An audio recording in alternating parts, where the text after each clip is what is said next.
This conference will now be recorded. Mr. Abernathy. Here. Mr. Way. Here. Ms. Hankins. Here. Ms. Palmerton. Brandy. And Commissioner Hardy. Here.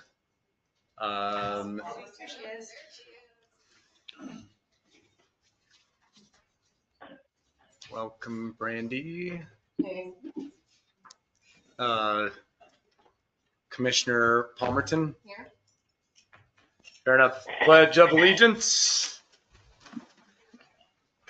I pledge allegiance To the flag of the United States of America and to the republic for which it stands, one nation, under God, indivisible, with liberty and justice for all. You're running the meeting? I have no idea on my notes system. Probably not. Do you want? Yeah, we'll continue on. All right. Moving on. Next item is public comment on agenda items. This is the public's opportunity to speak on non-agenda items.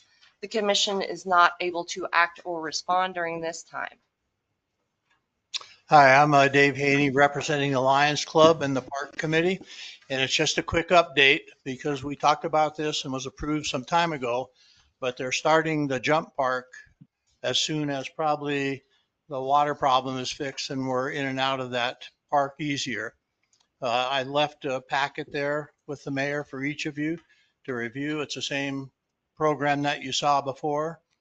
And Justin and Parker are still working on that and working with Eric to get that accomplished. So I don't know if you have any questions on that. It's just an update to let you know we're about to begin with that. The jump park, that's the bicycle thing. Pump track, Yeah. In that corner right by the batting cage. I always call it the jump track. That's what they're doing. I So, know what you meant. yeah, they named it wrong. I can't help that. So if you don't have any questions on that, I have one other quick thing. I think before we mentioned that we're going to be dredging the pond, and the commissioners have graciously allowed us to use that equipment like we talked about before. Equipment got delivered down. Shorty brought it down to the park today, and we're going to start dredging that east side tomorrow morning. We won't, if it doesn't get done, we'll have to pick another time to try and pirate the equipment and see what we can do. Shorty has dredged a little bit on that bridge, the one nearest the highway, the one with the big metal structure with smaller equipment. That part's done. So now we're just essentially on that east side to work on that. Hopefully we can have a little peninsula that extends out into the current pond where the kids can kind of get out there a little further than they do now.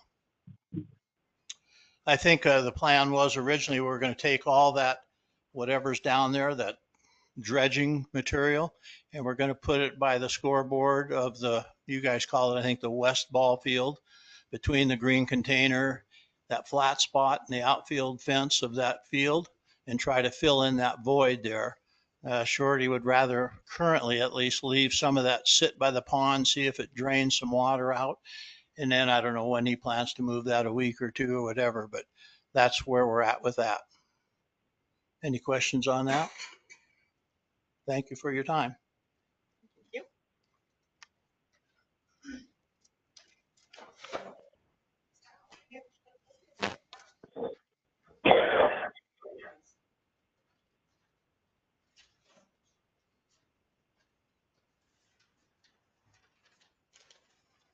All right, Tashina Meyer. I'm just curious, since we're worrying about revenue, if you guys are so worried about the revenue, I'm wondering why we don't sell the dump to the county.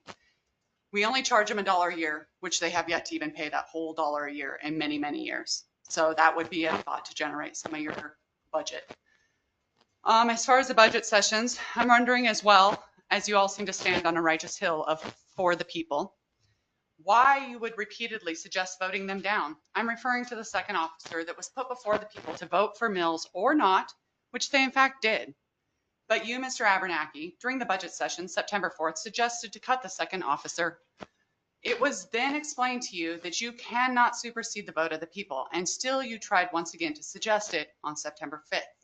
How come not one of you have suggested cutting money from the boards you sit on yourselves? Mr. Hardy, you sit on the Tree Board and Economic Development Planning Board. Ms. Hankins, you sit on the Library Board. And Mr. Abernathy, you sit on the Planning Board. But there's no talk of cutting from any of your guys' stuff, but you're happy to go after others. As far as the sheriff's MOU, Mr. Attorney, I'm still trying to wrap my head around the fact that you were sent over 600 documents concerning the sheriff's MOU, and you were able to go through them efficiently enough to properly advise the council on how to proceed forward in just 30 minutes. I find it really hard to believe. And a final, in the letter released by Officer Moore September 19th, it indicates that there were violations to the prohibitions of the charter by some of the commissioners. In 2.04 prohibitions, neither the commission nor any of the members may dictate the appointment or removal of any employee whom the mayor or any his or her subordinates are empowered to appoint. In B, except for the purpose of inquiry or investigation under this charter or city ordinances, the commission or its members shall deal with the city employees who are subject to the direction and supervision of the mayor solely through the mayor. So why are you not holding yourselves or each other responsible or accountable for the violations of the prohibitions of the charters, specifically in Prohibitions B? Article 2.01 Prohibitions does demand for the forfeiture of your seats. A and B of 2.01 read, a commissioner shall forfeit his or her office if she violates any expressed prohibition of the charter.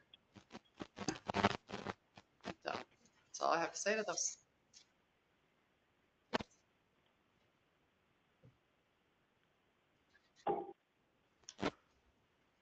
Any other public comment from the room?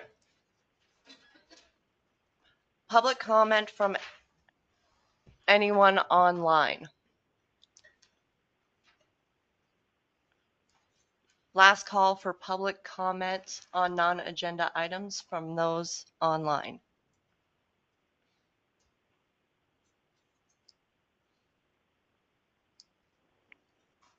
All right, seeing no other public comment on non-agenda items, we'll move to the regularly scheduled item of the night, which is a determination as to whether, oh, wait, sorry. There's a packet of sent emails. Excuse me, my hand was up. I would like to make a public comment.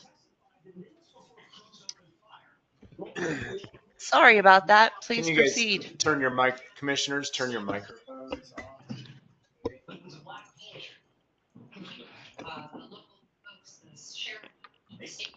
I would like to speak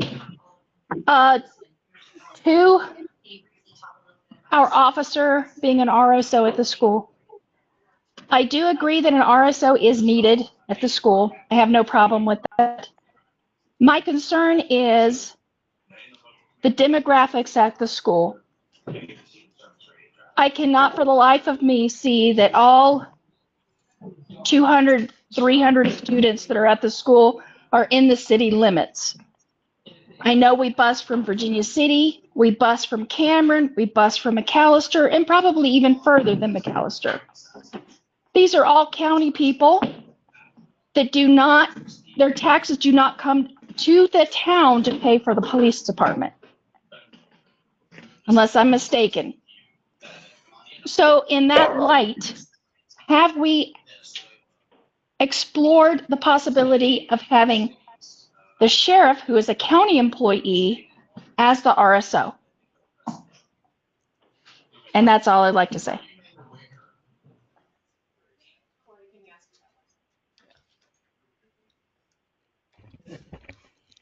Would you identify yourself with simply a name? I'm sorry, Mitch Abernathy, and I am a town resident. Thank you.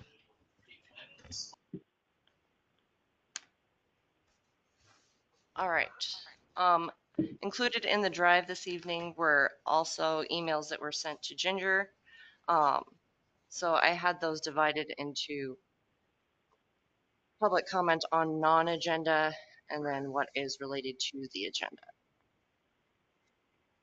So guess last time I read all of these. Here we go.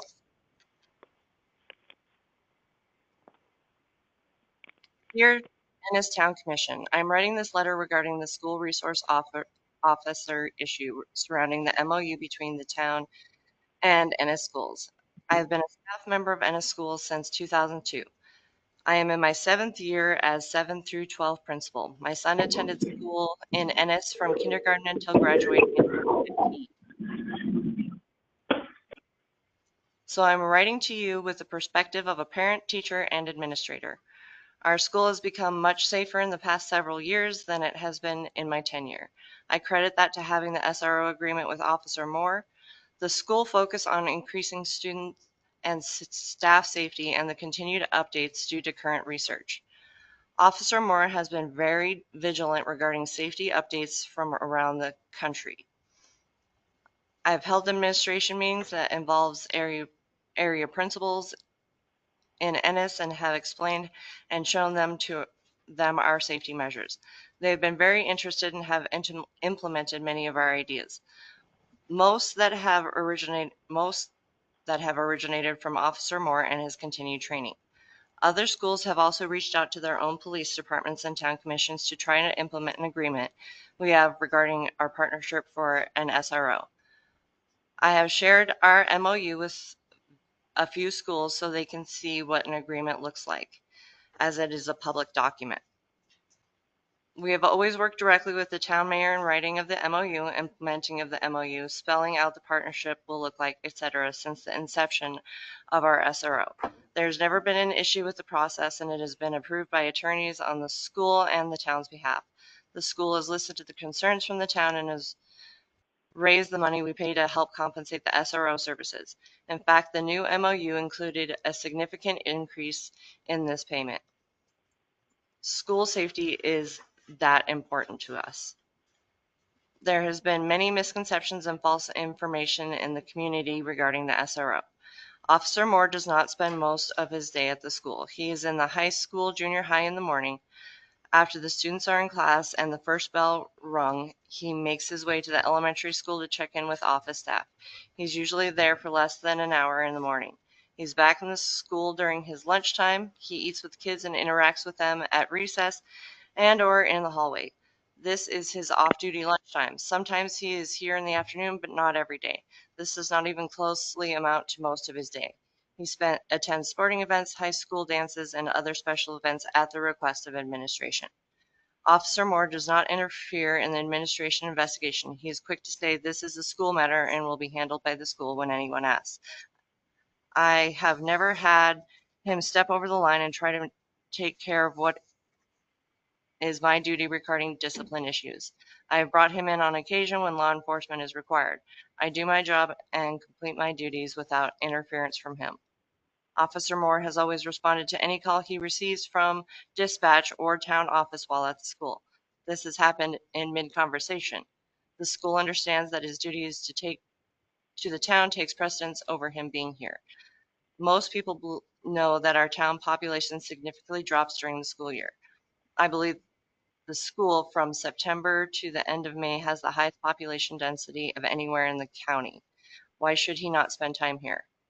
Officer Moore spent a lot of time building relationships with our students. He shows law enforcement in a positive light. In the environment we have currently in our country, it is important for kids to know that law enforcement is not something to fear, be intimidated by, or hated, etc., no matter what they hear at home. Having him here humanizes police officers.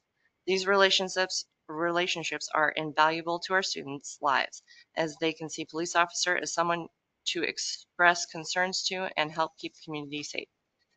Officer Moore has spent countless off-duty hours to help set up our radio system, order and install vape detectors, build a evacuation and reunification plan, train our staff in CPR, first aid, run safety drills, etc. Our staff is better prepared and equipped today than we were 10 years ago. We see school shootings, school violence, safety lockdowns all over the state and country. Our staff feels that we are prepared if the unthinkable happens, all because Officer Moore is training. We are lucky as a school to have him. I gladly welcome questions regarding the SRO in our school. I feel like there is too much misinformation out there. Thank you for your consideration of my input. Melissa Newman. 7 through 12 principal, former high school teacher, parent of EHS graduate.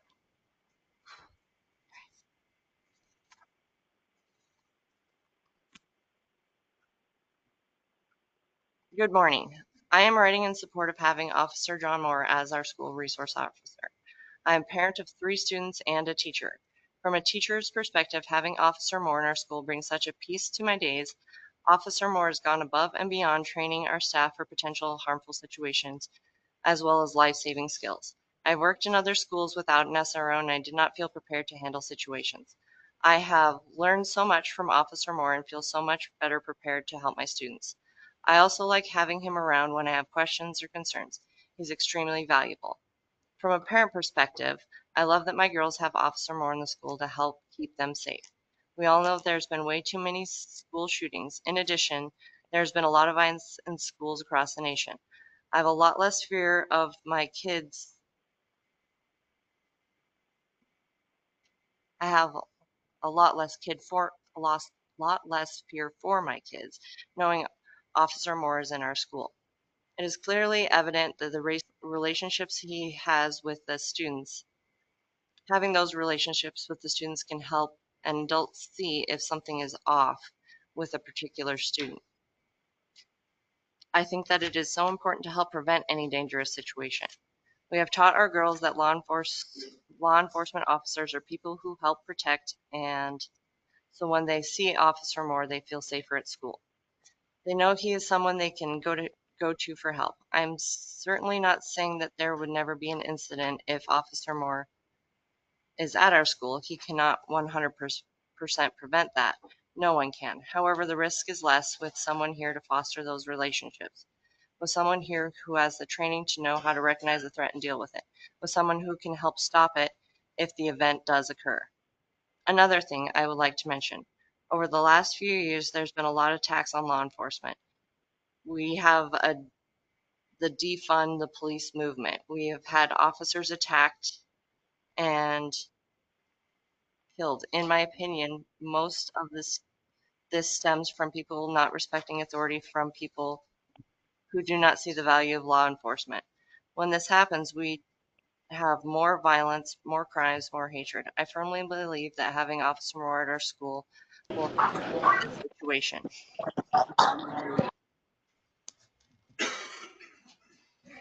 He forms positive relationships with the students. These students respect Officer Moore. Respecting authority is something you cannot take lightly.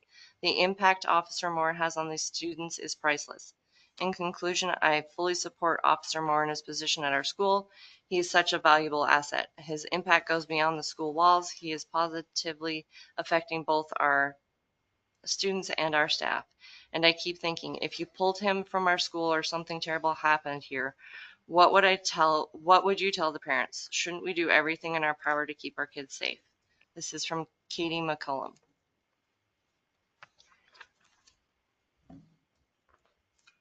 Sorry, I need a water break. To whom it may concern, I'm writing to express my strong support for maintaining the SRO, John Moore, at Ennis School. The presence of an SRO is not only vital for the safety and security of the students and staff, but also for fostering a positive school environment. I feel John Moore fulfills this role well and ensures that the school is a safe place to learn. I'm fortunate to be a parent of 2 of my own that attend Ennis schools and have the privilege of working at the school with the staff, students, and Officer Moore when he is able to be there. I am seeing firsthand the work that he puts into the school, the training he graciously provides us with, and the amount of classroom interaction he has with various topics that should be addressed with school-age children.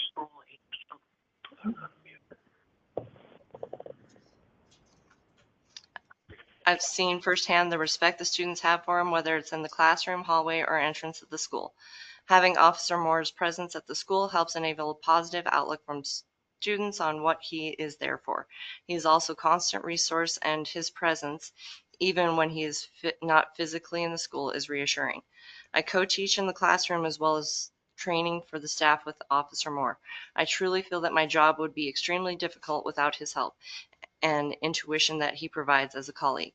He's an important asset to the school, and I feel that it is crucial that he remain the SRO at Ennis School. Sincerely, Whitney Marsh.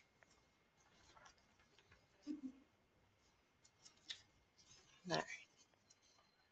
I would like to show my support of Officer Moore and the continuation of the MOU. I have appreciated the value of our SRO brings to the students and staff of this community. In addition, I have personally and professionally witnessed the positive attributes he brings to many difficult situations. Please consider continuing the MOU. Sincerely, Jesse Rice.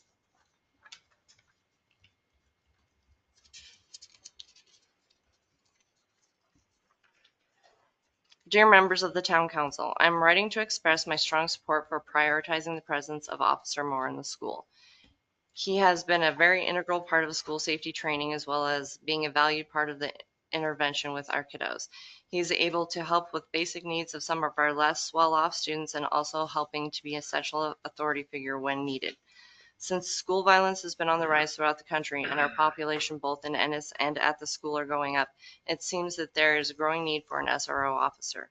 As the school will be considered an area of high population density during the day, it seemed that it would be a logical place for an officer to spend some time each day. I strongly urge the council to allow Officer Moore to continue his integral part in our schools and our students' safety. Thank you so much for your time and consideration, Tammy Jenkins.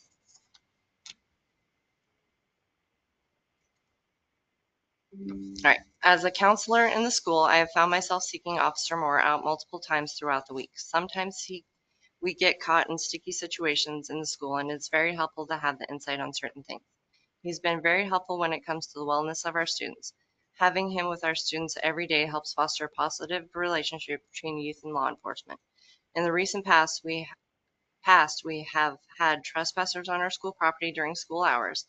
Officer Moore is able to tend to those situations quickly when he is on campus and make sure our school stays safe. Last year, he helped me put on Red Ribbon Week by talking with the students about the dangers of fentanyl.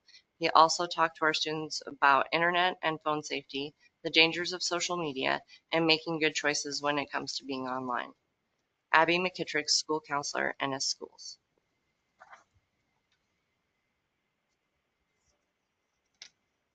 Dear members of the Town Council, I'm writing to express my strong support for maintaining and prioritizing the presence of an SRO in our local school. As a concerned teacher, community member, and grandparent, I believe the SRO plays an essential role in ensuring the safety and well-being of our students, staff, and the school environment as a whole. The SRO is not only a figure of authority who helps maintain safety, but also a trusted resource for students and educators alike. The officer's presence provides an opportunity for students to interact positively with law enforcement and builds relationships based on trust and respect. A proactive approach helps prevent issues before they escalate and fosters a sense of security that allows students to focus on their education without distraction. In light of increasing concerns around school safety nationwide, it is more important than ever to ensure our school is equipped with the resources we need to protect our students and staff. The presence of an SRO offers peace of mind to the parents, teachers, and community members, knowing that someone is dedicated to responding effectively to any potential threats. I strongly urge the council to support the mayor in supporting having an SRO at the school. It is a critical investment in the safety, education, and future of our children. Thank you for your time and consideration. Cindy Peterson, teacher, grandparent, community member.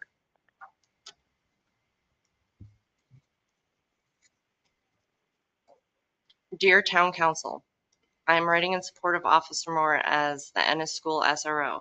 As a member of the Ennis School Safety Committee, Officer Moore has been instrumental in planning and implementing an extensive safety plan in our school. Also, his presence in the school reassures both students and staff of their safety. Please consider agreeing to the MOU with the Ennis School District to ensure the safety of our students. Sincerely, Jennifer Brozovich.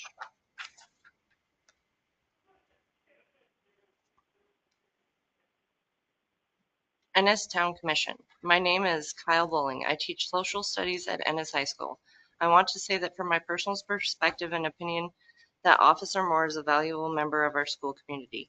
He makes our school a safer place for our amazing staff and students. The service he provides may be missed, and the lack of his presence could be catastrophic. He also provides a valuable resource for students because of his depth of knowledge and willingness to teach. I have seen firsthand how the information he provides has helped students navigate our world better. I cannot be clear enough that I think Officer Moore is an invaluable part of our school. Sincerely, Kyle Bowling.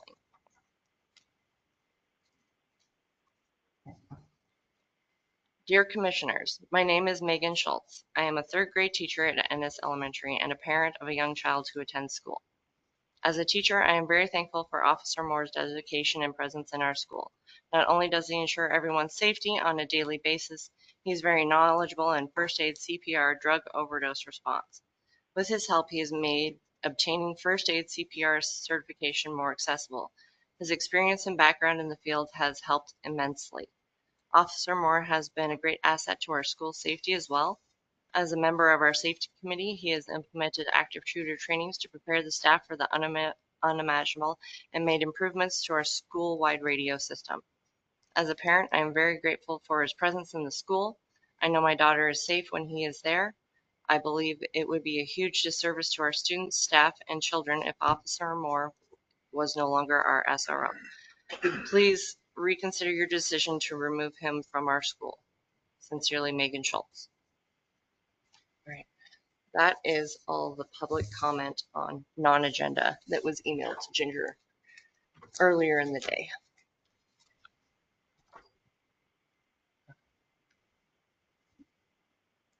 So now I will do a last call for public comment on non-agenda items.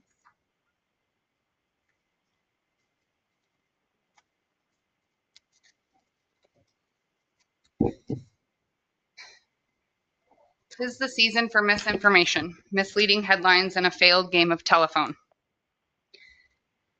My name is Brittany Hirsch, by the way. Sorry. I've attended nearly all meetings in person and a few online that I couldn't physically be in attendance at. There is not one person that I have ever heard say they would not like the school to have an SRO. The facts are that some folks want the shared cost to be spread throughout the school district, while others just believe the school should pay the town more. Some want the school to pay for a reasonable amount of funds that the Ennis Police Department spends on campus. And again, this has been a completely failed game of telephone. Thank you.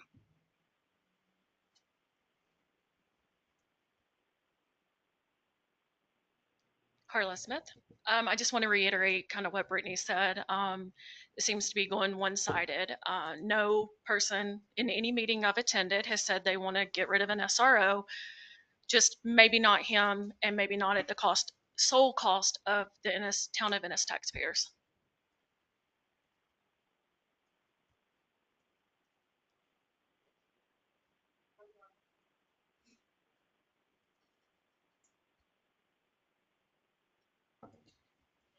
Maria Marzullo. Something I think everyone needs to be aware of. I've never heard it referred to. There seems to be a thought that the town somehow is driving the SRO arrangement, I'll call it, wherein the school drives that. I sat on the board. I know how it works. The school reaches out to whatever agency / individual they want to consider, or agencies and individuals. And then they do a process much like the town does when they want to purchase something. They make the decision on who they want to receive bids from or a bid from, and they make the decision on who they reach out to and offer the SRO position to.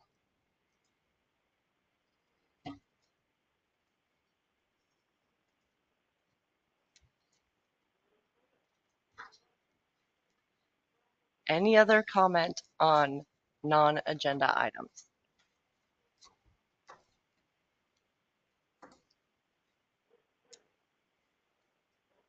All right. Seeing no comment, we'll close that and move on to the scheduled part. So, a determination as to whether mayor executed a contract with the Ennis School District without first obtaining the approval of the commission. If so, whether the mayor should voluntarily forfeit her position, or if she is unwilling to do so, whether the commission determines the office of the mayor is rendered vacant. See 73203, Section 7. 7-4, 411, Section 4-6 of the Montana Code, Ennis Charter 3.015, A through B 3, and then 302, 2, B, and I. So I guess that is in fact a multiple part.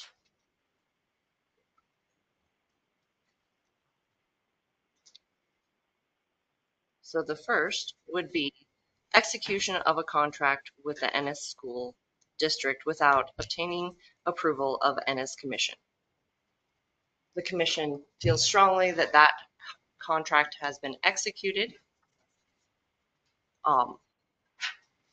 It has not been executed.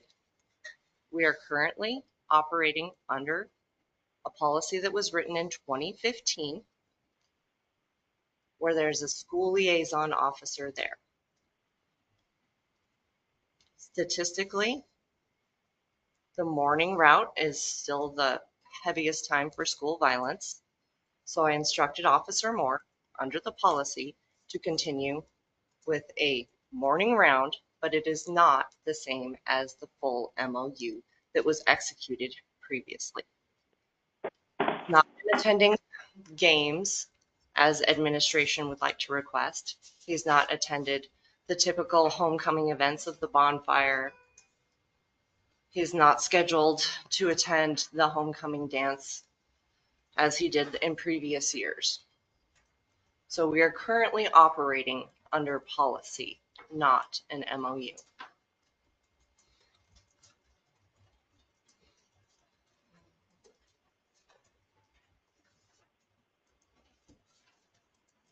The item was set on an agenda for the council to vote on. At that point, it was tabled and my forfeiture was asked for before discussion was allowed.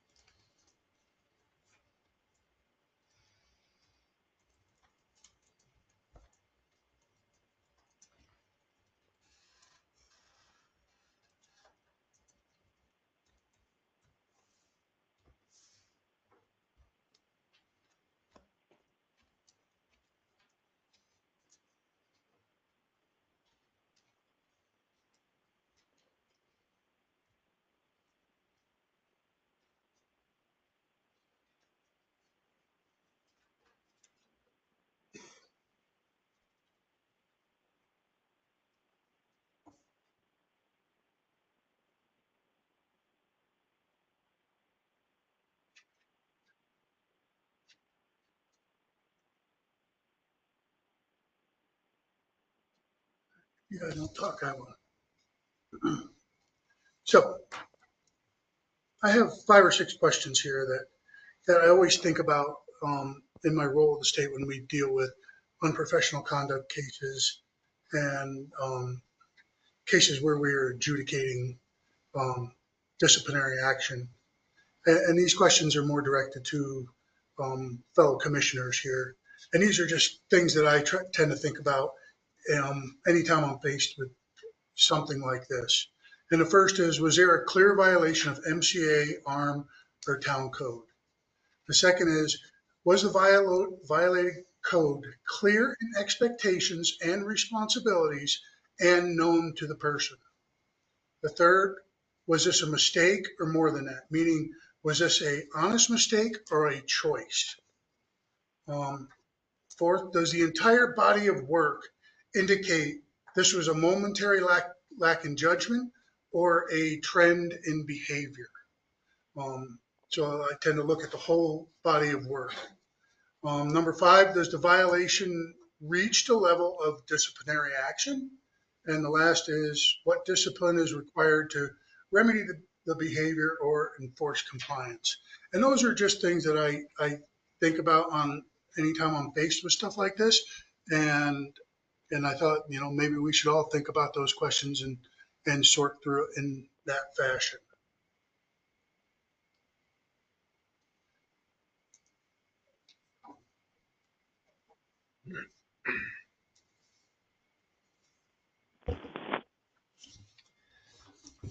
Yeah, I guess ultimately I came into this a little bit late.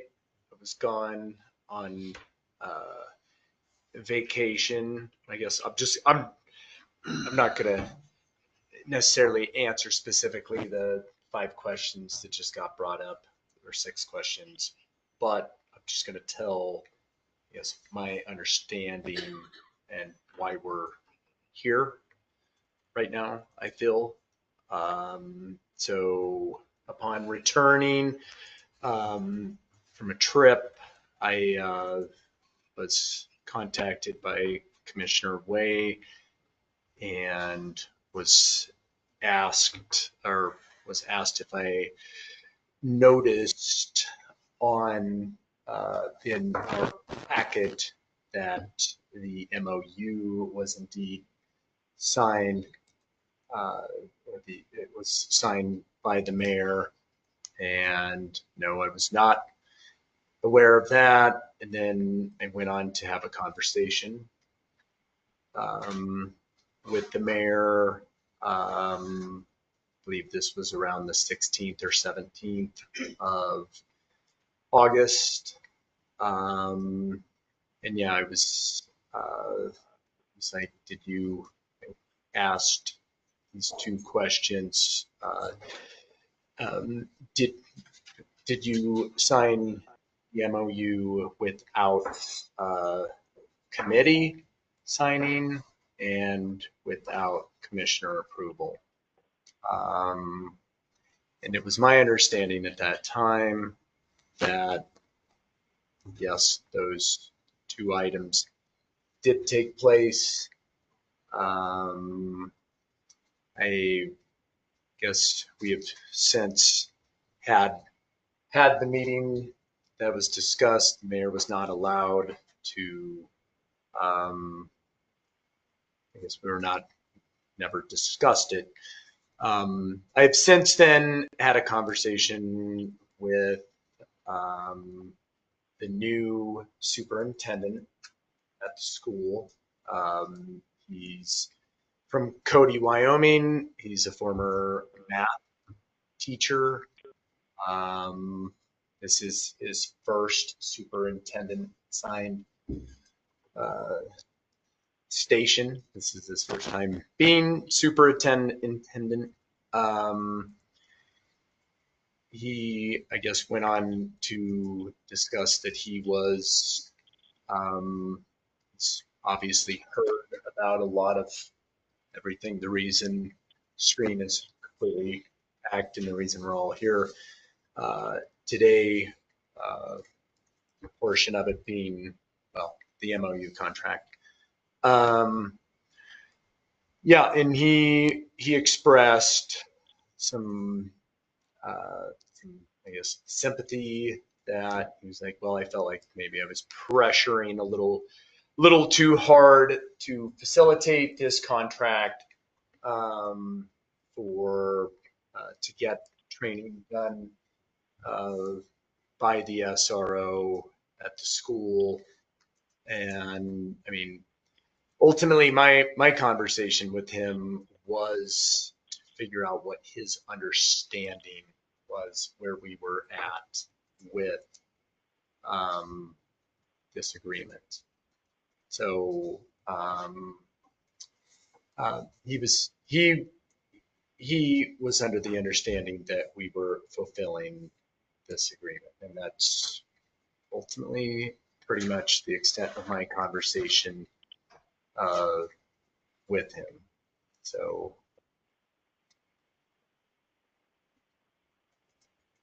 that's all I have.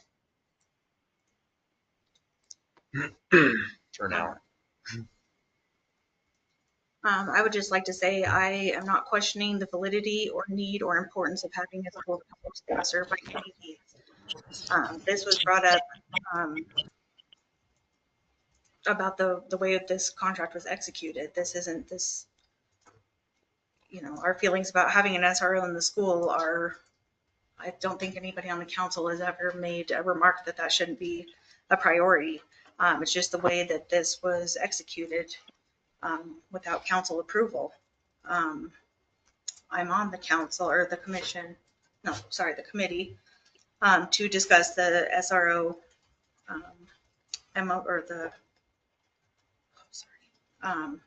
contract. And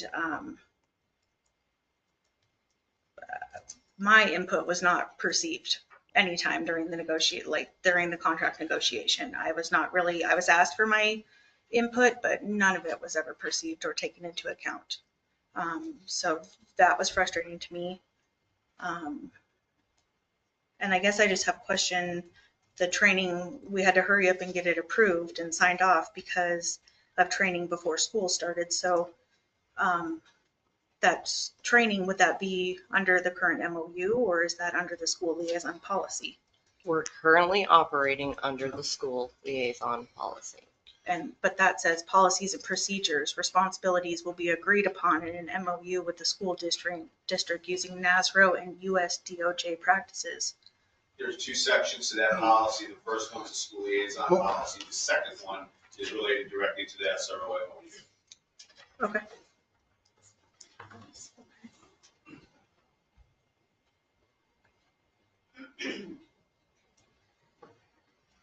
Okay, so just under the school liaison policy is what the training was executed under. Okay.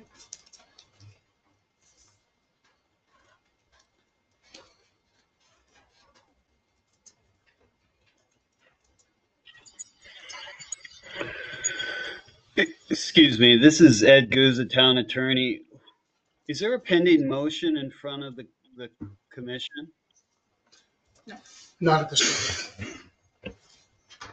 Because there's comment being made. Let's get a motion in front of the commission before we have comment. So who's leading the agenda as to a motion? Mayor, is that you?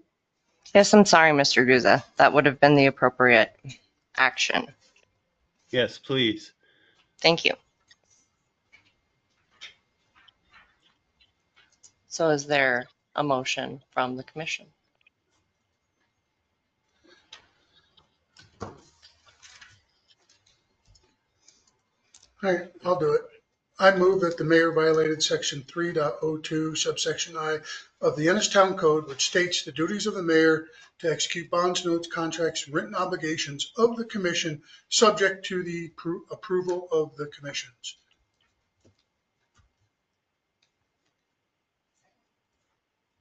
Okay. So it's a motion and a second for violation of 3.2.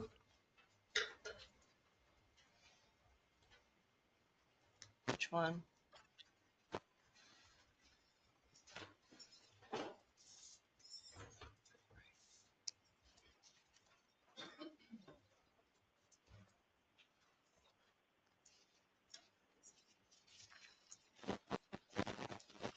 All right, discussion.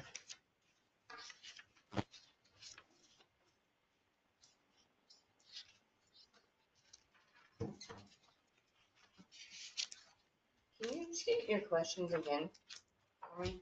Because I liked your questions. Absolutely. The first is, was there a clear violation of MCA, ARM, or in this case, town code? Was the violated code clear in expectations and responsibilities and known to the person who violated it? What was this, a mistake or more than that? Meaning, was this an honest mistake or a choice? Does the entire body of work indicate this was a momentary lack of judgment or a trend in behavior? does the violation reach the level of disciplinary action? And lastly, what discipline is required to remedy the behavior or enforce compliance? Thank you.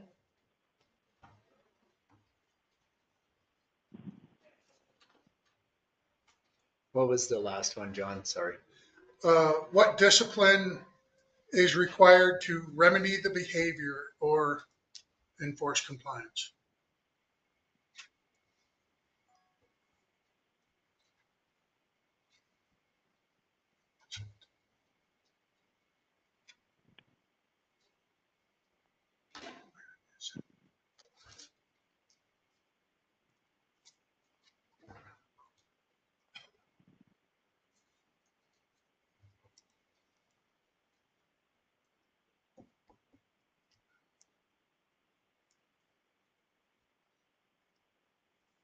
All right, so here's my thing. On 8/12, the mayor called me and said that she had talked with the new superintendent, excuse me, at the school, and said that the negotiations were at $10,000 for the SRO for the year.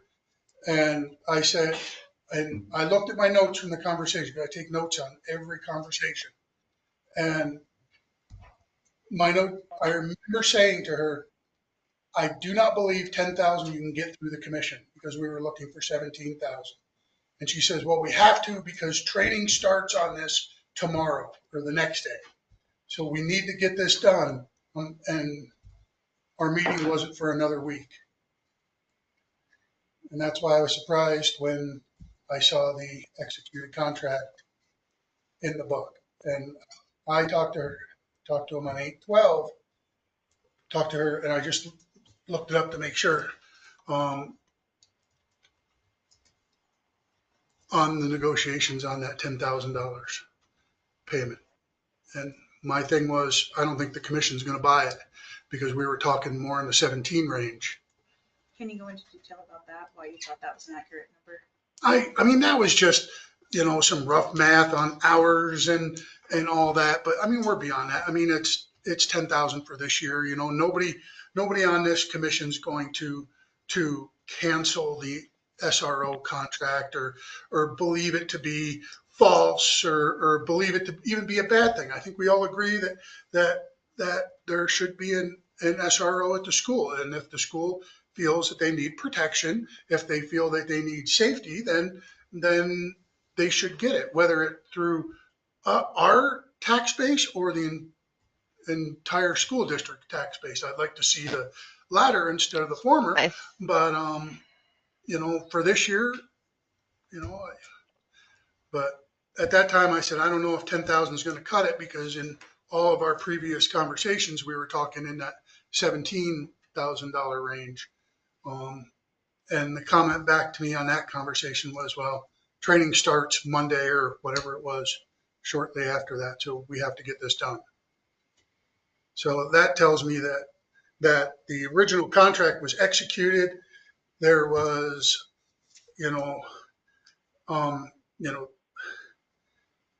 there was mutual consideration. There was an offer. There was an acceptance of that offer. And there was movement on fulfilling the duties of that, at least in that first week of training. Now that everything got blown up, I think they went back to this original policy to kind of get us through this. But that's my 2 cents on whether it was executed or not. Mr. Wade, if I can speak originally, yes. Hold on, you? Oh, not yet. I also was involved in that conversation with the mayor on the 12th, right before the deadline for the contract to be signed. And I actually asked her to remove the 2 and 3 year options and leave it at a 1 year option. And the same was reiterated to me that training starts and we need to get this approved. And during this whole discussion, our initial meeting was, is it an MOU or is it a contract? And there was a statement made from me saying it's been an MOU. The previous mayor did not go before the commission for that approval, and it was signed 2 times without commission approval. What's different this time? Because we only changed the value on it. Then Miss Hankins at some point on August 14th had a communication with Ed Guza in which I received a screenshot, not the full forwarded email. I received part of what looks like a question to Mr. Guza, and Mr. Guza's answer that he does indeed deem it a contract. I have the follow-up communication. I'd be happy to send it to you.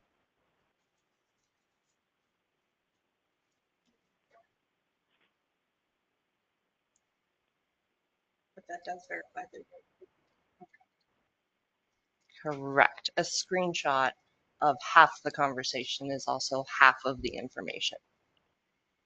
Okay, I apologize. I'd be happy to send you full communication on that.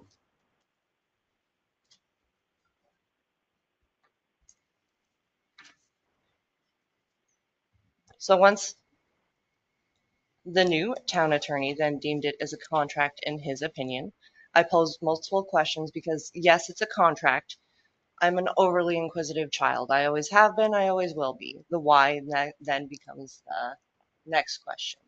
So Mr. Guza graciously sent me code backing up his opinion. I also have a friend that's a judge that says an attorney's opinion is only the attorney's opinion until a judge says otherwise. So I just want to see how he came to his opinion. And then at which point, also Miss Hankins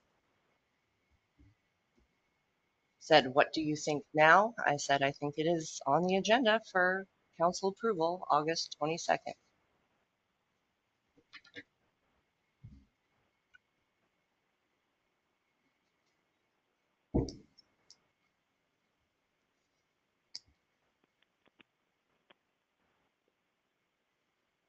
So if, as a committee, we truly felt that it needed to be a contract, probably the appropriate thing as a committee would have been to have Mr. Guza officially draw up a new document. I believe at that meeting, we corresponded that I expressed that it should have been in contract form. The very first meeting with you, John, and I, as the committee, I expressed that it should be in contract form. You debated whether or not it was a contract or an MOU. John Way said, I have several MOUs at the state level that involve hundreds of thousands of dollars that are considered MOUs, not contracts. So again, if none of us knew, I think we always, as a commission, always knew that this was a contract. I mean, the MOU with the Lions Club, that was a contract. We didn't sign it until we all talked about it. And that was to mow the grass at the park. okay. Other discussion from commission. Do we also have a contract with Forest Mandeville? Yes. But isn't that document also termed memorandum of understanding? Yes, it is. But it was presented, and I think even in the agenda as being approving a contract. And by precedent, every agreement that we'd had with him had gone before the commission. And in the precedent before this moment, that document had never been before a commission.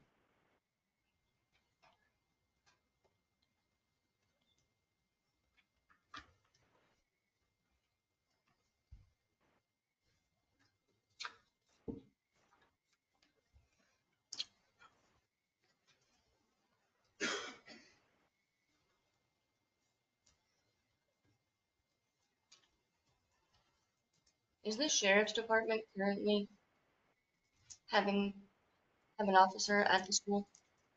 That's not relevant to whether or not I executed a contract.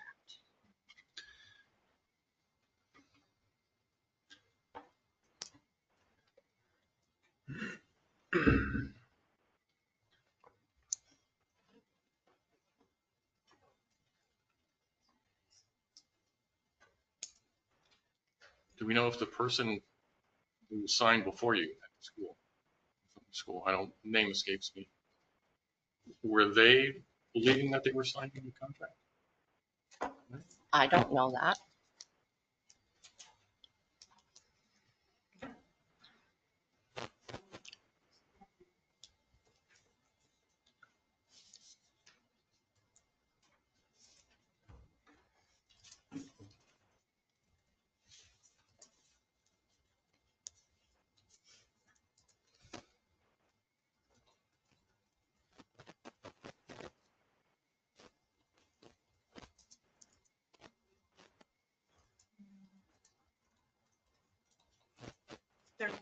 I was actually at that meeting. There was question of whether it was a contract or MOU.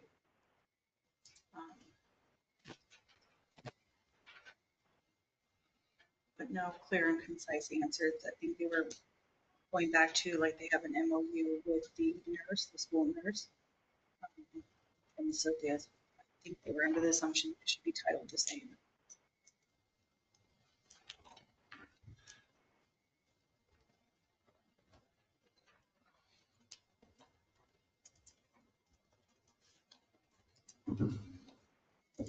My thing is if we didn't need to execute this agreement in short order to get Officer Moore in that school for that training week, why was it signed? It would have been super simple not to sign it. Bring it to us, and we most likely approved it. And I believe the only reason it was signed was to hasten the execution of the deliverables.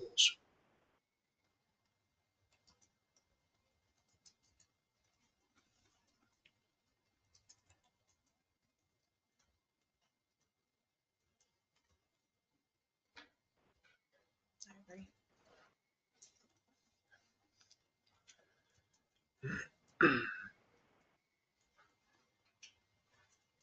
Yeah, I 100% agree. There's absolutely a huge misunderstanding, I guess, going on right now if this truly is not being has not been executed with commission. So I guess right now we are just determining whether there has been a executed contract or not. So sounding, I guess, like there's a lot of ambiguity on the topic. Yes, school liaison policy. I don't. That's a word I haven't really like. Not. I'm highly unfamiliar with that. So, but I guess I don't know. None of that's a solution, but in the, I don't know. How do we move forward on this, or where do we? I know that's not the agenda item on. Well, or is it? No. So I guess I'm having a hard time. Responsibilities will be agreed upon in an MOU with the school district using NASRO and US DOJ best practices. That's what's in the school policy. So when I read that, there should be an MOU in place even under this policy. School policy, school The resource school officer. resource officer policy, right? So for this policy to be acted under, there should be an MOU in place. And That's how I'm reading it. when was that school policy written? This was revised 3 of 23, but release date was October 15. Correct. I know it's revision.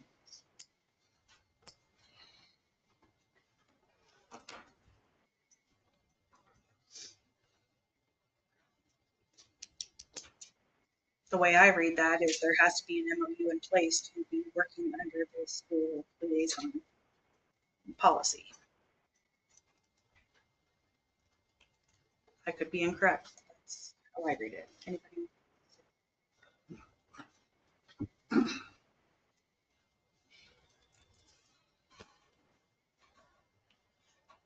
Where are you at, Nick? I'm under the town website, under PD, policies and procedures, page 185.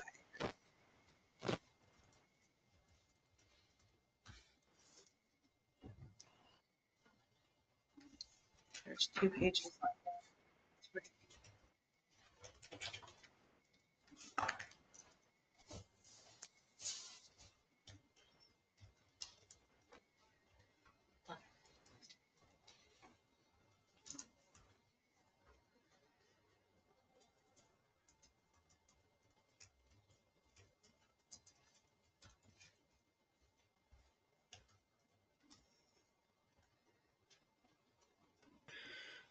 Excuse me, this is Ed Guzza again. Is the commission determining whether or not a contract has been signed by the mayor? Is that a discussion issue that the commission is determining? Yes, sir. Yes. Okay.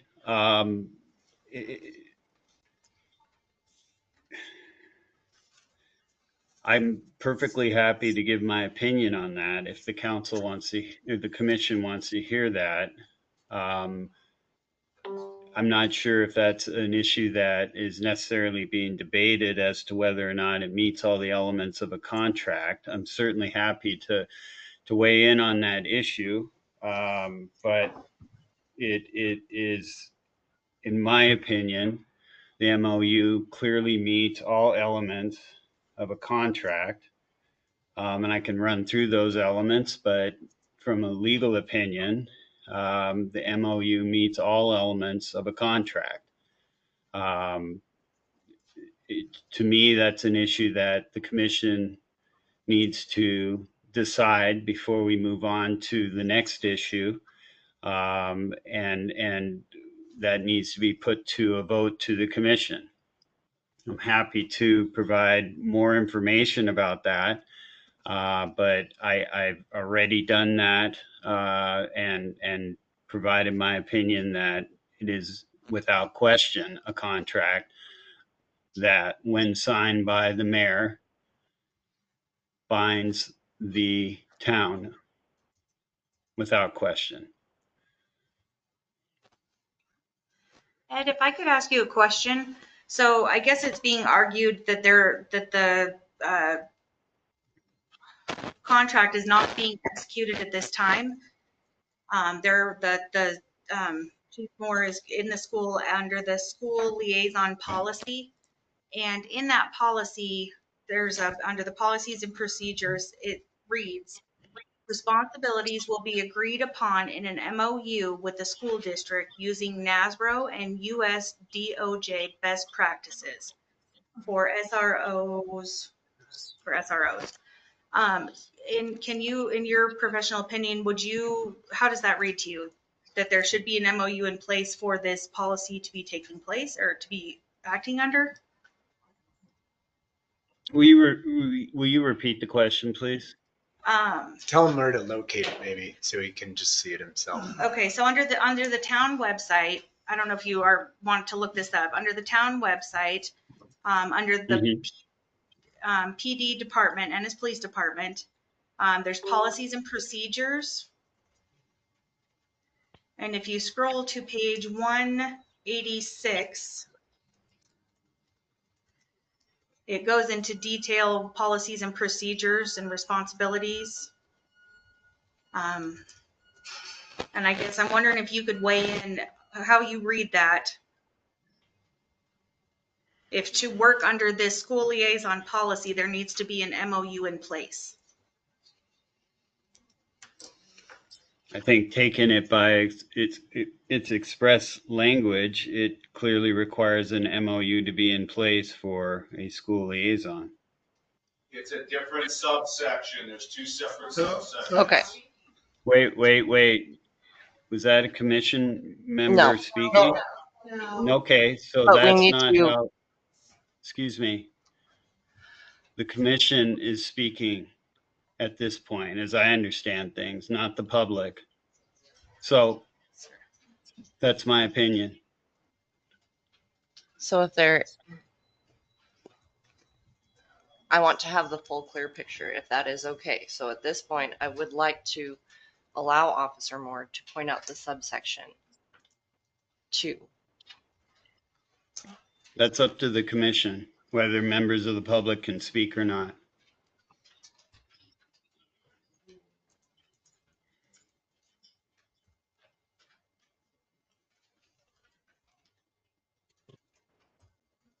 You're in charge.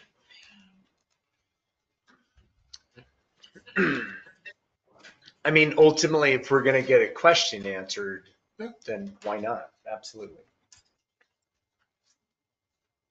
All right, Officer Moore, will you please step to the mic and point the subsection on which we're operating? So, Mr. Guzza, that policy, there's two separate subsections. One refers to the school liaison officer. The second subsection refers to the SRO. There are two separate sections in there because originally the policy was for the school liaison officer.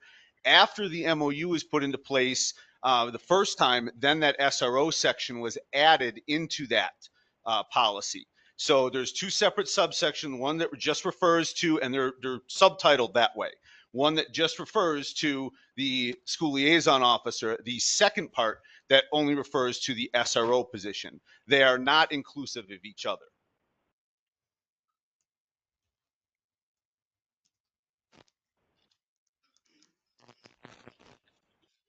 So, as I understand it, the question in front of the commission is whether or not the MOU is a contract. It is my legal opinion, it is a contract.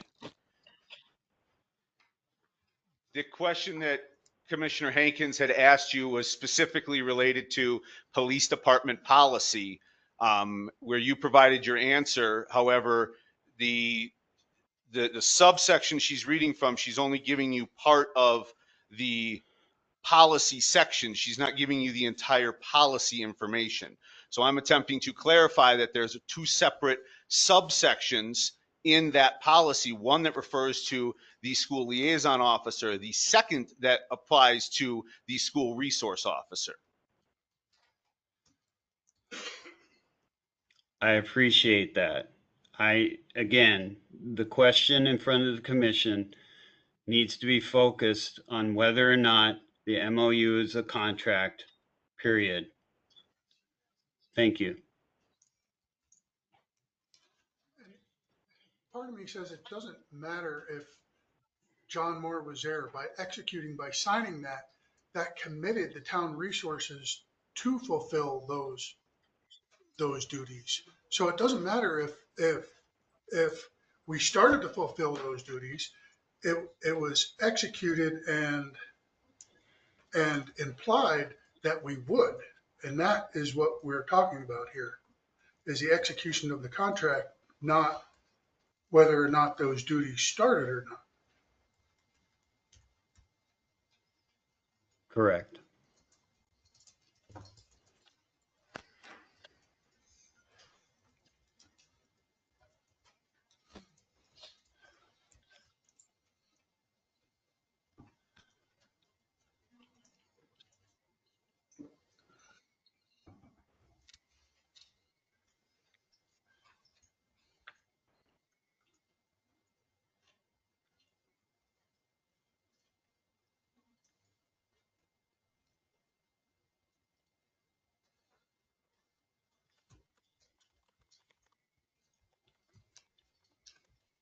Call the question or put it out to public comment. Public has the right to comment, so I'll open it to public comment for. But just to be clear, the only question that is pending in front of the commission is whether or not the MOU is a contract or not. Has been executed. The next. Correct. So public comment to that issue only.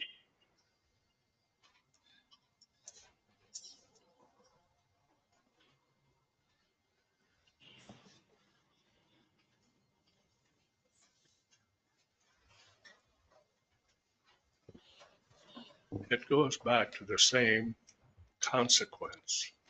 The contract was signed or executed without the approval of the town commission, which that is violation of the town codes. What's your name, by the way? Myron Wall. That's it.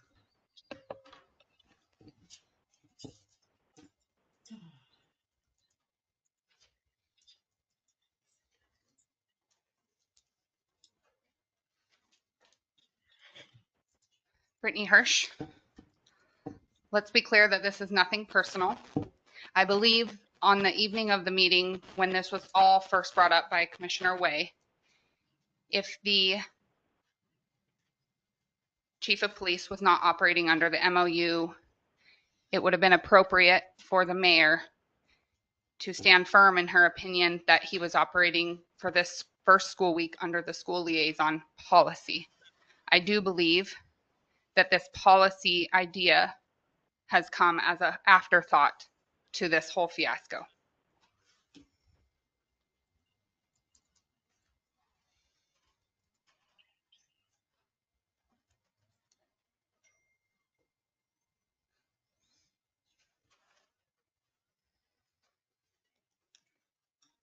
Good evening. My name is Lisa Roberts. I had some other remarks prepared, but I will give you the abridged version to keep in context of the issue at hand. By law, by the town charter, all contracts must be signed by the mayor, subject to the approval of the commission. The mayor signed this contract with the school before the appointed subcommittee could make its recommendation and before the town commission had the chance to fully discuss and vote on this. This was a breach of trust and, more importantly, violates Ennis Town Charter. And I would echo Mrs. Hirsch's comments that the subsection of which they are saying they are currently operating under is an afterthought to circumvent this process. Thank you.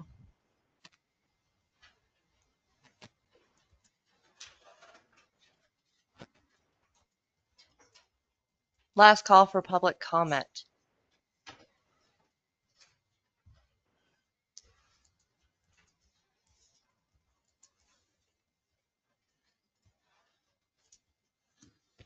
Maria Marzullo. A lot of the things that I had to say have been said, and some of my questions have already been answered. But I would ask each of you as a commissioner to examine yourselves. Have any of you as a commissioner ever made a mistake? Ever wished you hadn't voted the way you voted? Ever not gotten the education that would have given you all of the tools you needed to execute your job? Have you ever stepped out of your lane? Have your actions always been perfect? And shame on anyone that's going to hold the mayor to a higher standard than they hold themselves.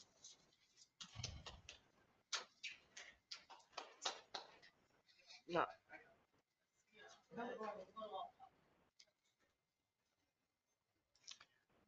All right, last call for public comment. Commission, would you like to call the vote?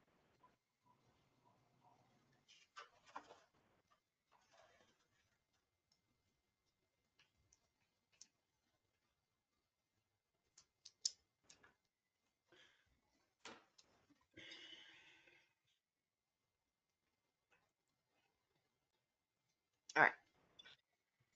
The motion has been made that a contract has been executed by the mayor with the Ennis School District without first obtaining the approval from the commission. So that's the first motion that has been made. Calling the vote. Abernathy. Aye. Aye. Aye. Aye. All right. Now, second item. If so, whether the mayor should voluntarily forfeit her position, or if she is unwilling to do so, whether the commission determines the office of the mayor is rendered vacant. All right, guys. So in my little question pyramid, that first motion answered question 1 and 2. The last 3 questions, was this a mistake? Meaning, was this an honest mistake or a choice? Does the entire body of work indicate this was a momentary lack of judgment or a trend in behavior? Does a violation reach the level of discipline, and what discipline? So, Actions need to be held accountable. I don't. To this item, I will read 3.01 of the charter, Article 3, City Mayor, Section 3.01. there isn't at this time, no. Okay. Yeah, we should probably get a motion in a second.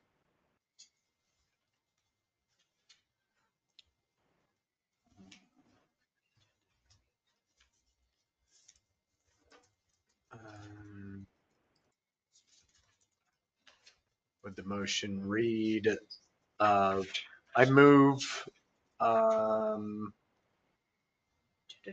to determine whether the mayor should voluntarily forfeit her position, or if she's unwilling to do so, whether the commission determines the office of mayor is rendered vacant.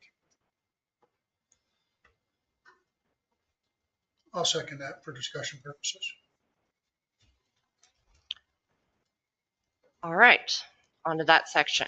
I'm going to read it out loud. The mayor shall forfeit his or her office if he or she has lost his or her eligibility for election for the position. No, I have not lost my eligibility.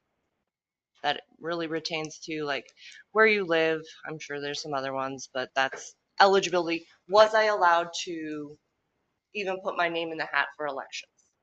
No, I have not violated. I have not lost my eligibility for election to position. Violate any expressed prohibition of this charter? No, I have not. The only prohibitions of this charter are on the town commission. If you move one page behind, those prohibitions are neither the commission nor any of its members may dictate the appointment or removal of any employee whom the mayor or any of his or her subordinates are empowered to appoint. Or B, except for the purpose of inquiry or investigation under this charter or city ordinance, the commission or its members shall deal with the city employees who are subject to the direction of this and supervision of the mayor solely through the mayor. No, I did not violate either one of those prohibitions. Is convicted of felony or other offense involving moral turpitude. I guess maybe you might have a moral turpitude if you really push it. Without commission approval, fails to attend 2 consecutive regularly scheduled meetings or absences himself from the city continuously for 30 days without consent of the commission. The longest I have been out of town was 7 days, last October. I've missed 1 meeting in the entirety of my time. So the mayor's forfeiture does not meet any of the requirements outlined in the charter set by the town.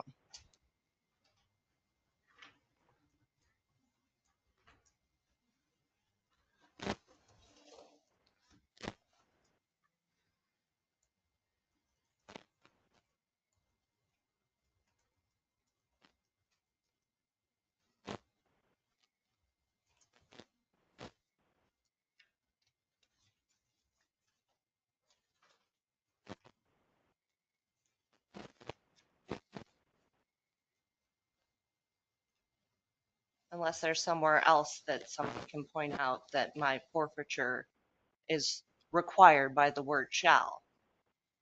I don't see it.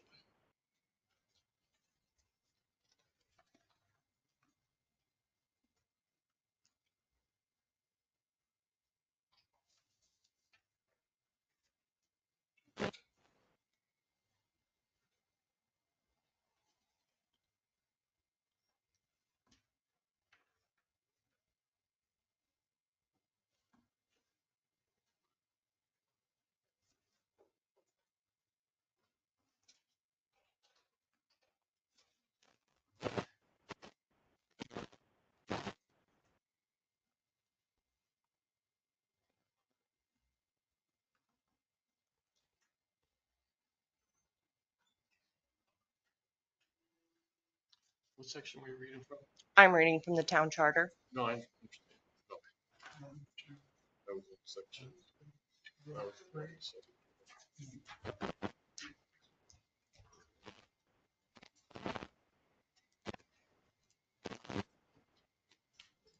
There are no other prohibitions in the charter.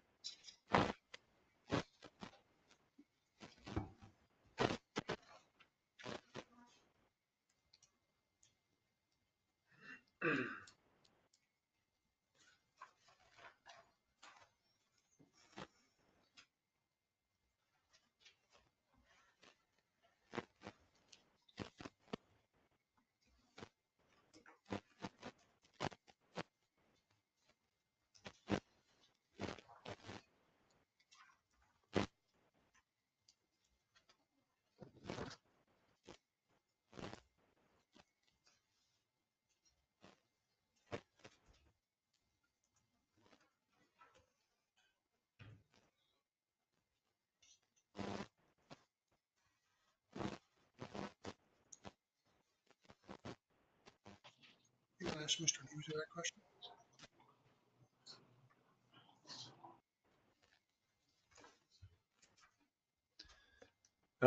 Mr. Guza, would you care to respond to that? Certainly. Yeah, certainly.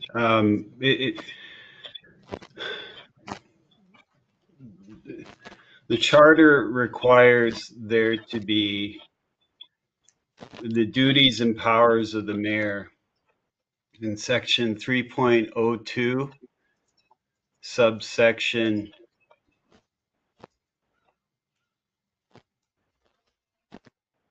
2,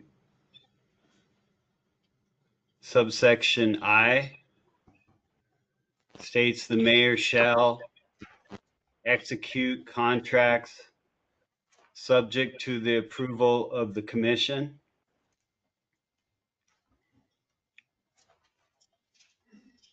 The issue before the commission is whether or not a contract was executed without the approval of the commission. That's already been decided. Therefore, the commission needs to decide whether this violation of the charter shall render the position of mayor forfeited.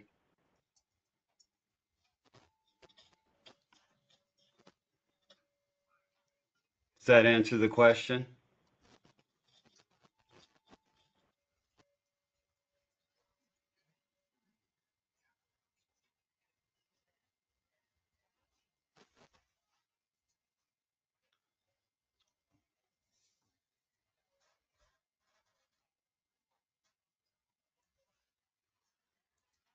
I can go on. I mean, 7-3-203 is the MCA code, section 7. The executive, who in this case is the mayor, shall only execute bonds, notes, contracts, written obligation of the commission, subject to the approval of the commission. That is the law. So in this case, would state law supersede town code? Town code, or the charter that we're talking about, mirrors the MCA. It's the exact same language. The two sections I just read are the same.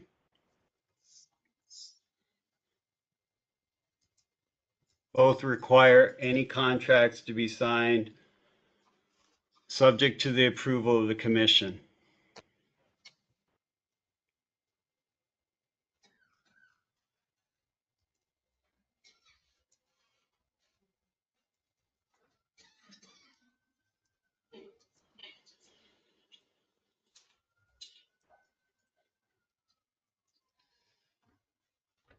So I guess at this point, does anybody have anything else for Mr. Guza?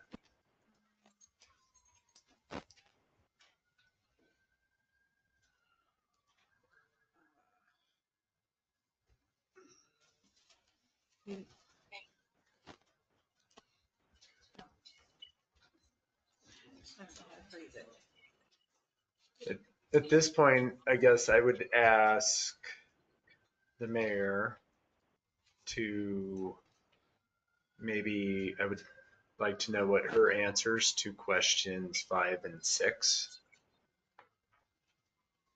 would be, Would you like me to read those for you again? please. Sure. Does the violation reach the level of disciplinary action? And what discipline is required to remedy the behavior or have compliance? So at this point, I would say you have major point with all of this. I've never had a bad intention, and had I had a negative intention for this town, I have proven that I have had multiple opportunity to simply keep my mouth shut and let lawsuit happen. I have never done one single item that puts me in a gray area ethically, morally, that was not in the best interest of the town. I would say this is a very slippery slope for local government. A lot of discussion has been had as to what this leads to around the state. I know that there was opportunity before with same violations and forfeiture. And when those opportunities happened, occurrences from council members, I followed the municipal handbook, contacted the town attorney at that time, as per the handbook recommends, and went through the steps recommended from the previous attorney to remedy the situation based on basically your questions. Was this an educational piece? Was this? Given every opportunity to the council members that were in violation of the prohibitions to make good on, once you're educated, now you know where you want to go.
You're going to have public comment on.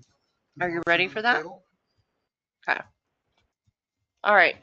As to forfeiture, public comment.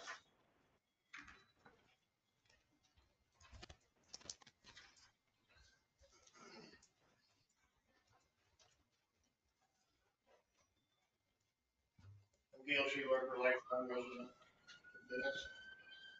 of Ennis.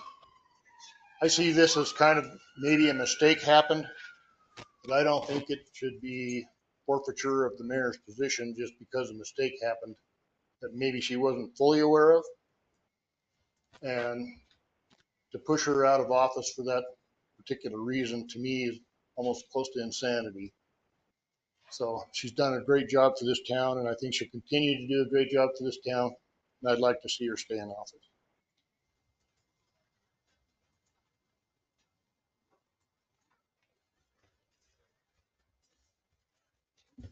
My name's Eric Olson, Public Works Director. I just want to remind you guys, she's the only one that has done anything at this council at all since you guys got here. Her and her alone. None of you. None of you. That's important that the whole town knows this. You've constantly refused training. You don't give, Eric, you don't, you have to stick to just whether or not I should forfeit. it's ridiculous. I'm sorry.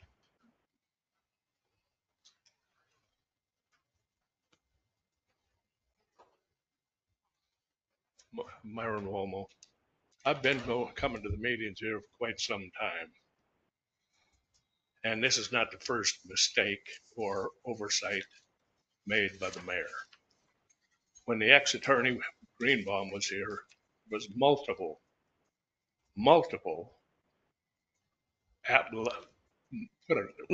Mr. Wall,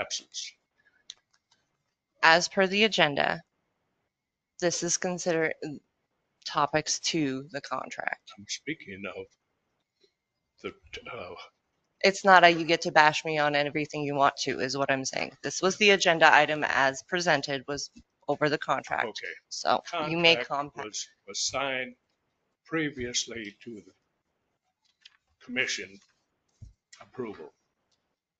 That it has been going on for quite some time.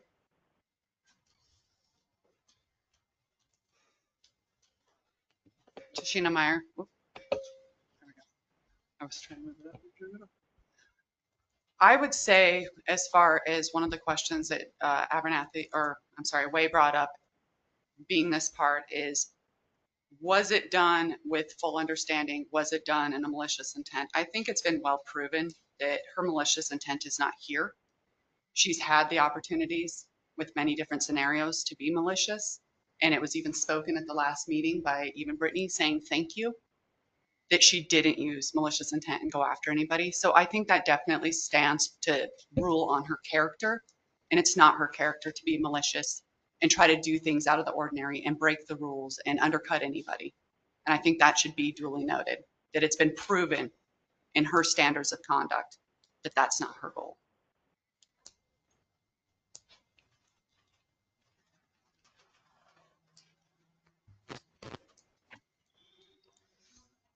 Mr. Way, if you would you repeat question number 3? I think it is.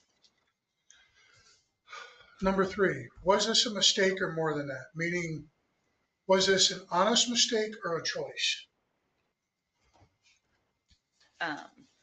This is Lisa Roberts for the record. First, I want to say thank you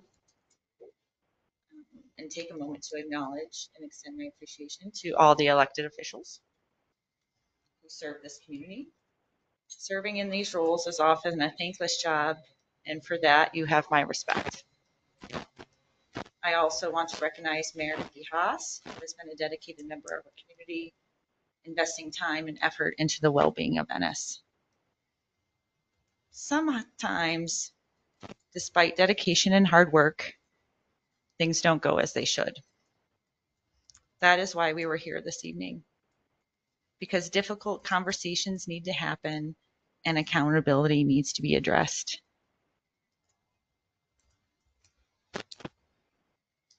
The removal of the mayor tonight is not something any of us take lightly, but it is without question the appropriate action. We are facing a failed administration with a troubling pattern of behavior that can no longer be ignored.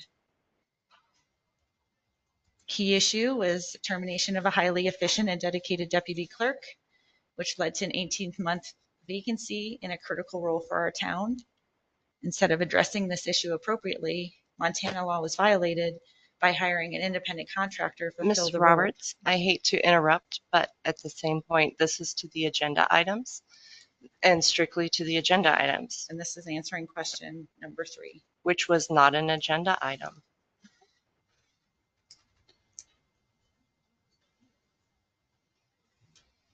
I have letters here and I could read like all of their content, but I can't read all of their content. I'm not trying to be unequitable. There's letters of support for me that I can no longer read because they have information that is not relevant to this specific topic. Does that make sense? I mean, they're on the drive, you're welcome to read them, but I'm just trying to keep the same items that Guza said, like to the contract, to the agenda, Okay, so to the, public so the comment, to comment the is on items. the motion on the table, Yes. whether or not forfeits Correct. and unwilling. She's answering the question. You're cutting her off because it's going against you.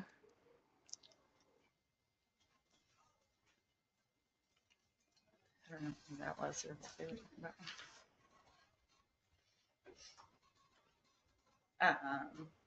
So it has, can you repeat the motion on the table then? Corey made it. I just seconded it.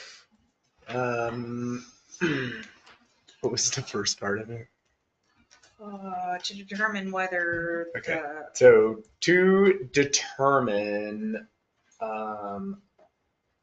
determine whether the commission determines the office of the mayor is rendered vacant.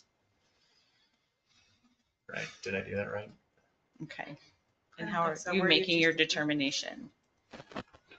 No, yeah, I think it is just voluntary if she's willing to forfeit her position. I think that was the only, is that right? The only motion on the table?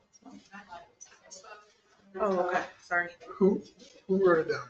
Sorry. Brenna?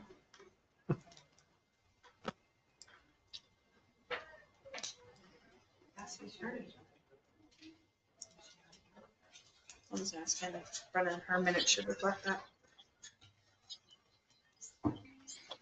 The motion was whether to make the determination if the mayor should voluntarily forfeit her position or if she is unwilling to do so, whether the commission determines the office of the mayor is rendered vacant. Yeah. Okay. Yeah, I've read it Okay. basically. So I guess my question is, what are you using to use your determination? Is it the questions posed by Mr. Way?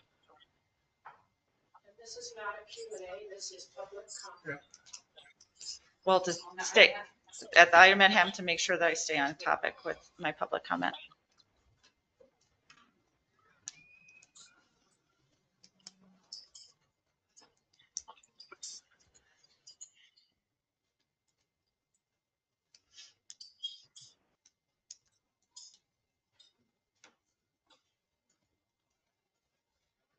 Were you asking to repeat the question?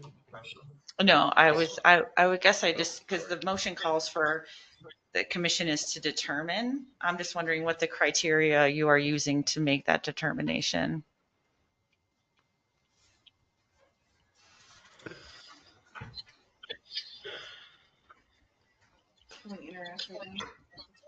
Ed, is he trying to speak in? I can certainly comment. An officer may be removed for cause. And that comes from the Montana Constitution, Article 5, Section 13, Sub 1. Also, the town can determine the vacancy of an office pursuant to the MCA and the charter. That's 7-4-4111, subsection 4. Correct. I guess it would be prudent to say section or chapter under chapter 1 administration, mayor is the only place that I could actually find anywhere in Montana code or town code how removing happens, because it doesn't seem like anywhere there's a clear process for that. So, grounds of forfeiture. The commission shall be the judge of the grounds of forfeiture. So, that is the only place where I could find that gives authority to the commission to determine forfeiture specifically. And then I will say there is also a section B. I did not read this until last night. I made every effort when writing this agenda, because I've written all the agendas to make sure that it was compliant with everything. As you saw on our claims, Mr. Guza also did hours of research on public meeting law in preparation for this.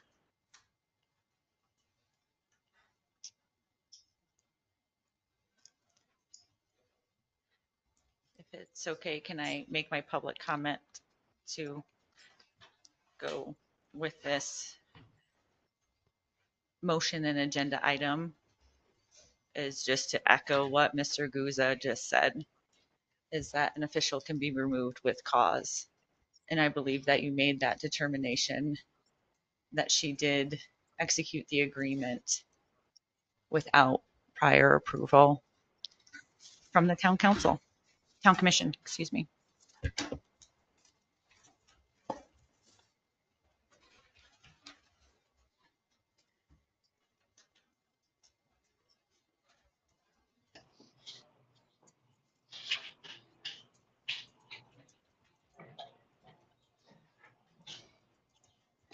Can online folks jump in now? Yes, you may. This is Mitch Abernethy. I have read and reread the powers and duties of the mayor, and Mr. Guza has kindly read the powers and duties of the mayor according to section 3.02B9, which states, again, executes bonds, notes, contracts, and written obligations of the commission subject to the approval of the commission. It has been determined through the conversation today that that did not happen in this specific instance. My question is, you've got a choice between vacating or forcing someone out. We've had a talk about whether or not the offense meets the discipline. What in the charter offers any other discipline besides kicking the mayor out or asking her to resign? That's my question.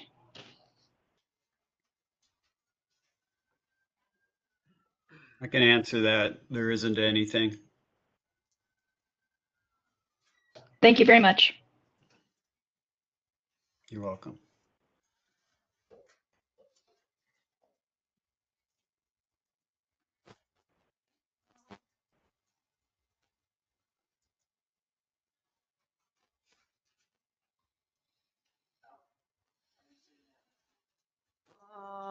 What is section B, word for word?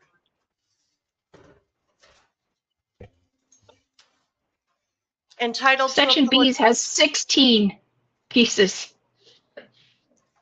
I'm sorry. I'm referring to Stacy. She said, what is section B word for word? And I think she was referring to administration. Section 7. Hi, this is Stacy. I was referring to what you had stated in section about a section B. Okay. So section 1-7-5, adjudge grounds of forfeiture. The commission shall be the judge of the grounds of forfeiture of the office of mayor. Part B, entitled to a public hearing. A mayor charged with constituting grounds for forfeiture of his or her office shall be entitled to the public hearing on demand, and notice of such hearing shall be published in manner consistent with state law. Thank you. What section are you reading from, Mayor? I'm sorry, I didn't catch that. I mean, is that an MCA code section? No, that is in the town code, section 1, administration, under chapter 7 of it, 1-7-5. Thank you.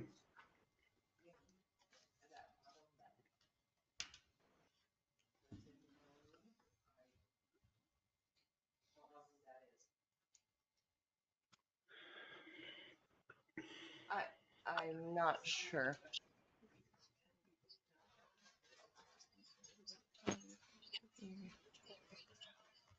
No clarity about timing.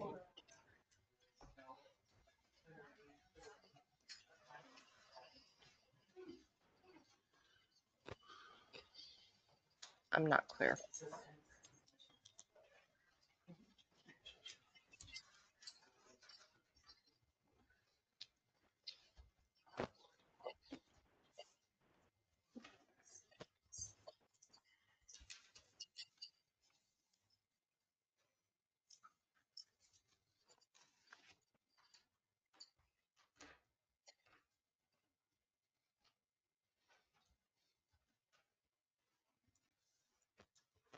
Carla Smith, I just have a question. Mr. Guza, can you confirm that the only really remedy available is the removal of the mayor? I'm not aware of any other remedy that's available, no. Thank you.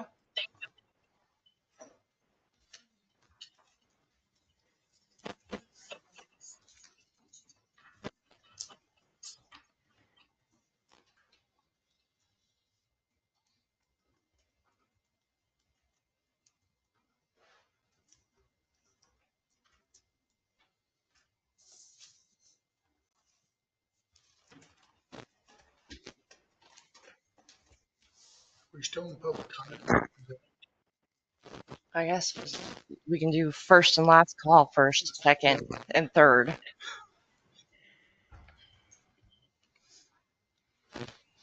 All right. I'm kind of a newcomer. My name is Joyce Pearson, and I've lived here about 7 years. I have been a teacher. I have been an educator. I've been on the school board. I've also worked in law enforcement in other states for several years and in mental health. So that's my background. I'm retired. I live here and I have 2 sons in our school here. And I really do call it our school. Since I've lived here, I've never been in a community that came together like the town and the school do here. And my experience with having an officer in the school has been nothing but positive. Ms. Pearson, And I've heard this also from my grandsons, and I am thinking that whatever happens out of this, that we need to keep it the way it's been. Ms. Pearson, I appreciate the And comment. that's all I had to say about it. But it's an emotional thing, but I really believe that whatever happened should be remedied so that things go on. The comment's just on my forfeiture. Okay, I know that, and I realize that, but this is the only time I'm going to get up and say anything. I'm sorry.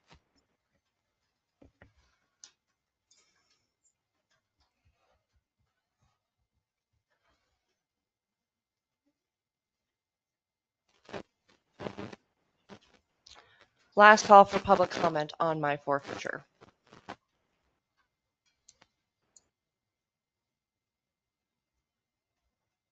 Seeing no other comment, I leave it to the commission. All right, guys. You know, if you look at these 6 questions and take them or leave them, I don't know whether you like them or not. Those are just 6 things that I think about anytime I see something like this. You know, what discipline is required to remedy the behavior or enhance compliance? You know, unfortunately, there's only one thing in our town code that is disciplinary to our mayor. And now the question that I have, let me make sure I get this right. The question that I have, Mrs. Mayor,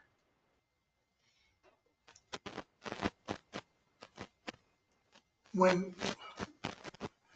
didn't you just say, hey, I'm sorry, I screwed this one up? When I put it on the agenda. When I put it on the agenda for you guys to vote on. Like, clearly this is a contract. Let's just go through it, walk it. If it's not what you want, I'll end up back at the school board, apologizing and going. Why did you sign it before our approval? Because, again, safety is my primary concern.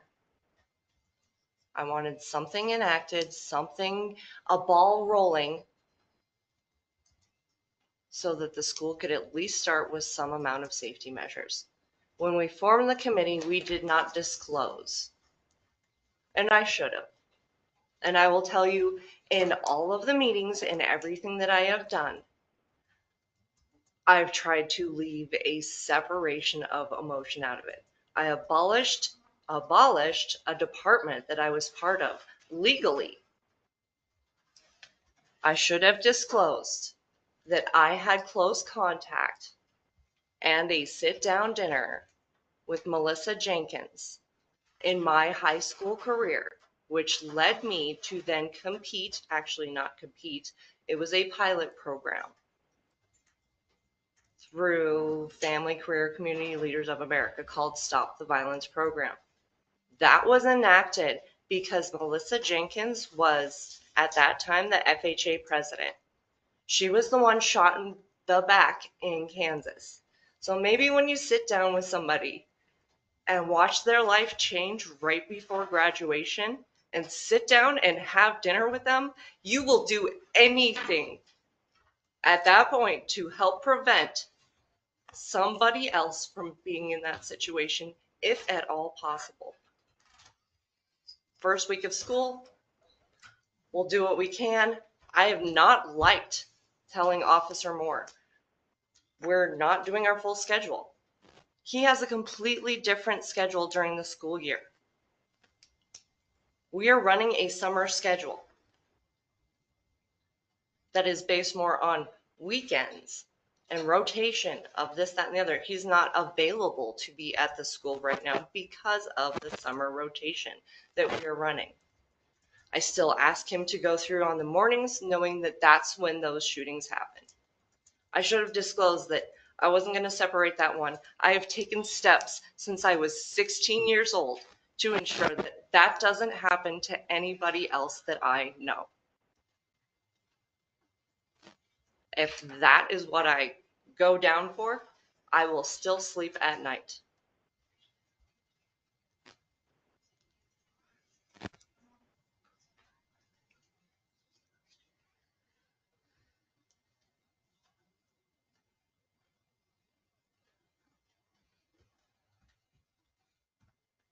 So that is the disclosure that I should have given when we were forming this committee. This was the one time I couldn't separate it. I've separated it for all kinds of other things. Usually I'm very analytical as to, can I separate it out? The ambulance thing was hard. I proved that I'm usually very good at separating the emotion out. Maybe I wasn't as good at it this time. I don't think everybody was clear on their disclosures. I don't think that that committee was formed by the guidelines from the Department of Justice or the NASRO standards, any of it.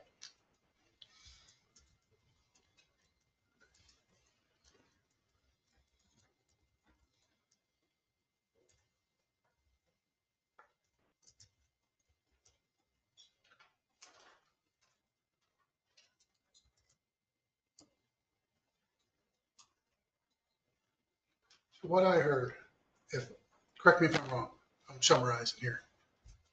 What I heard is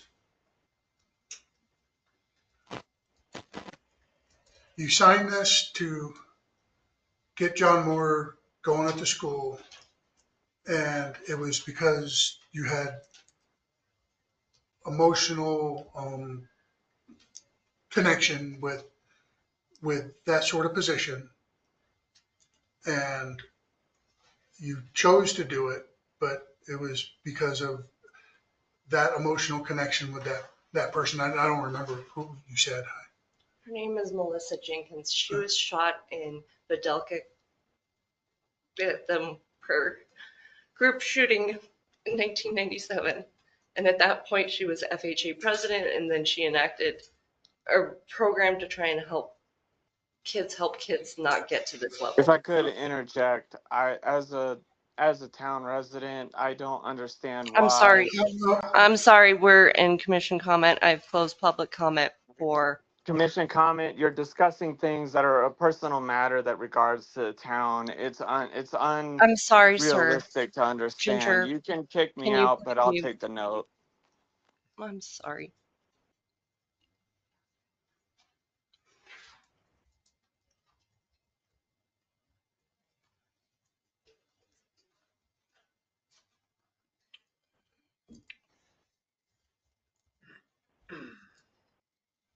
All right. So, looking at my little pyramid here.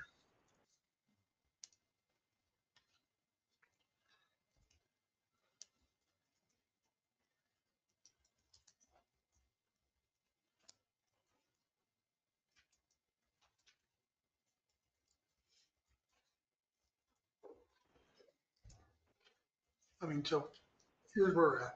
We have a motion and a second on the table to, there's only one form of disciplinary action, and that is removal of the mayor or vacancy or whatever you call it. I wish there was a second form of discipline there without going full Monty on this thing.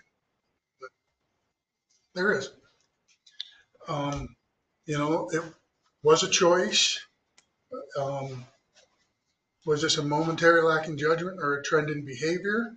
I think it was probably a momentary lack in judgment because there's been other good choices that I've seen.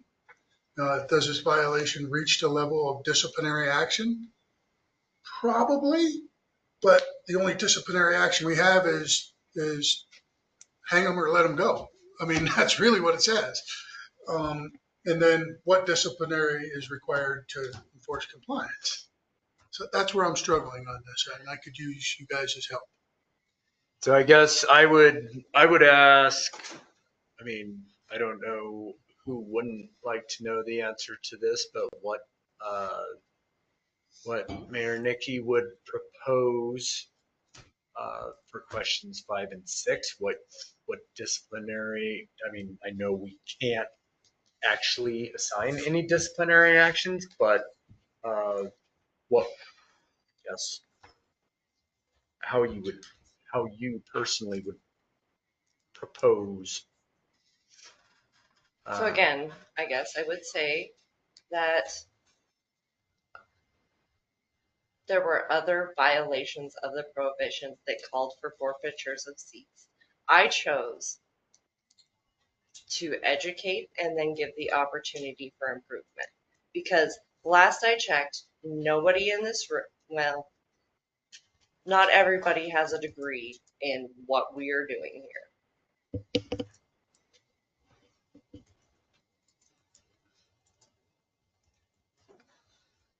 I don't think I haven't seen any of you as career politicians that have definitely figured this out from top to bottom.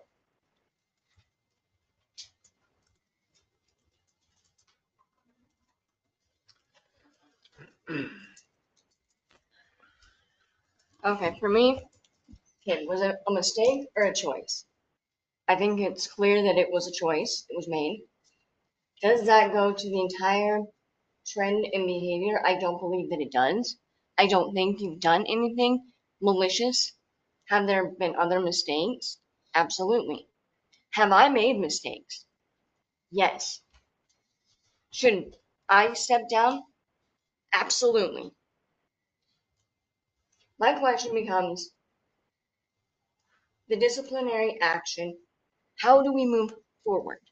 Because right now, we're not going to be able to move forward. There is absolutely no way we can move forward at this point.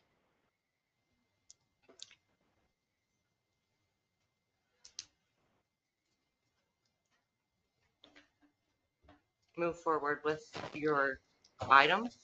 No. How can, like the council, there is a disconnect between the council Okay, and. I was just asking for clarification. Sorry. I now see where we're going. But how do we move forward? Because this sucks.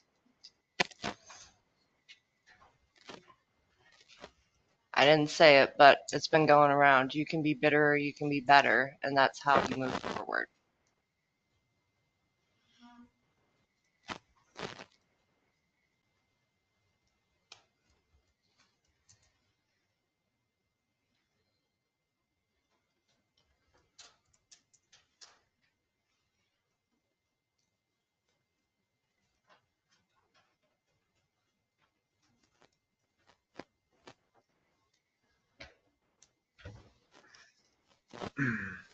So I guess further conversation with the superintendent. He did go on to say that he would couldn't do anything with the MOU this year. It's set in his opinion, but he would be willing to discuss after next year. So it was one item that he did throw out there.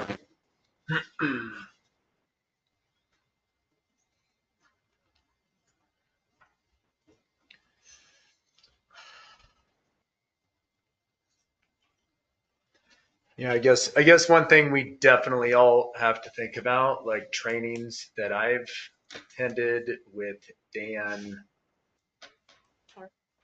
Clark, government's supposed to be seamless.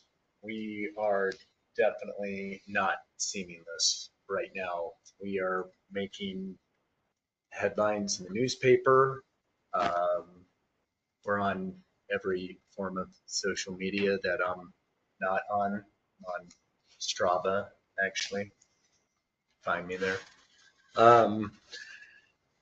But yeah, I guess how to your question, Brandy, what would that look like if we were to move forward? Um, yeah, I don't know. There's not necessarily any guarantees in here necessarily on how things get done in the future. So Because right now we're kind of at a standstill. We haven't gotten anything done.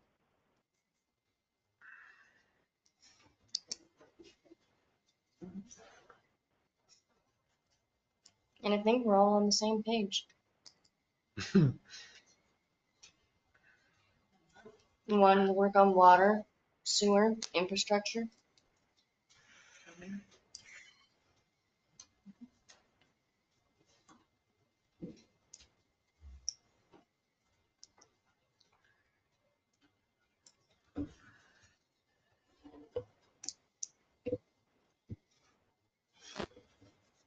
All right.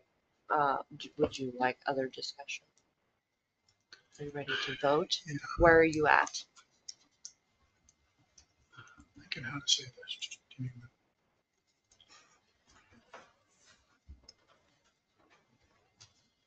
minute. What I'm hearing from other commissioners is if we were to move forward and vote down this motion on the table, what guarantees or assurances would the commission have that this wouldn't happen again, and what policies or what procedures could we put in place to make sure that the commission felt more included in decision making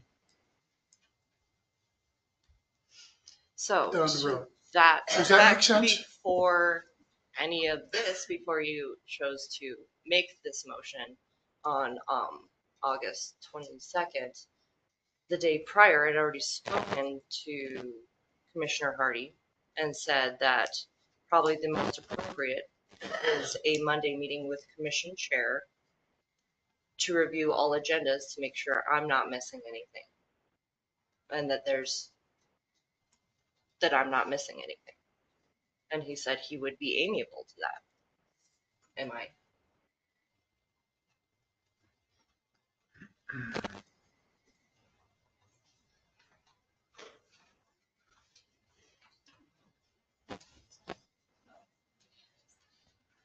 Yes, Call, that guys. is, Drive that the is bus however correct. you want to drive it right now. Not sure that's gonna fix everything.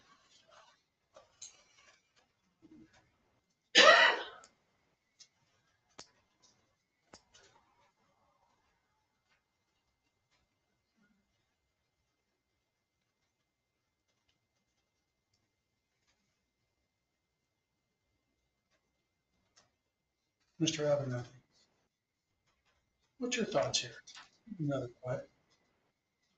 That's my nature.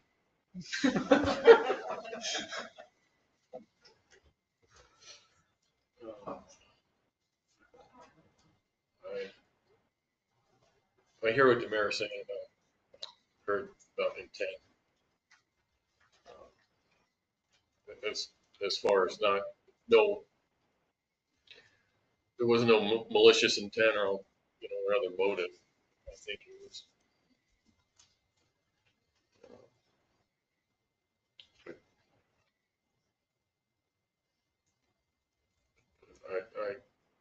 I get that. But we've also been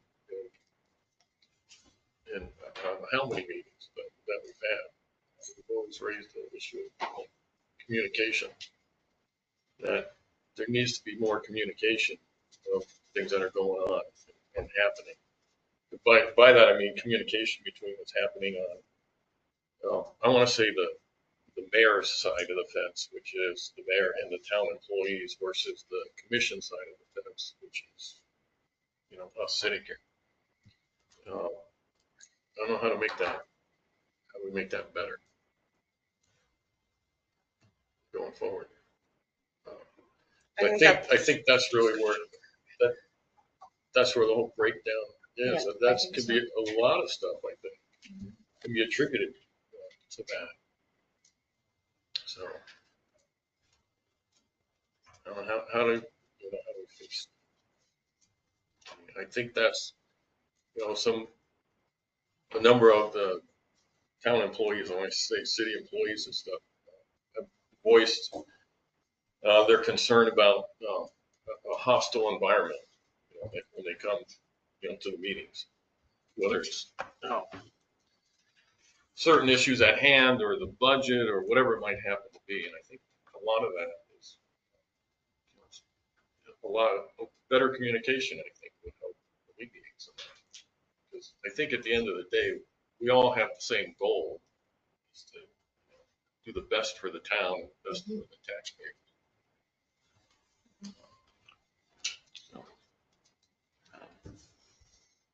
I agree 100%.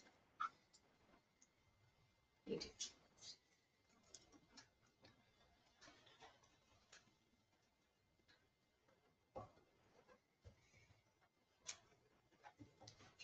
So if we were to move forward with me as your liaison, right? Is that what we're kind of suggesting?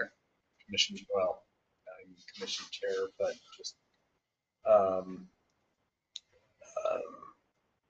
yeah, assisting with the agenda writing process. But that's not all of it. That's not even the majority of it. I mean, incomplete packets make it unable for us to vote officially on what's in the packet, but yeah, the communication is huge. There is absolutely none. And I'm not sure. Well, I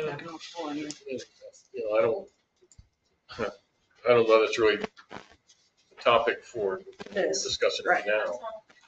Right. Sorry.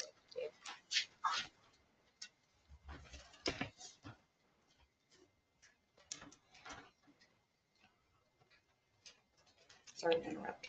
Okay. All right. I think somebody should pose a, never mind.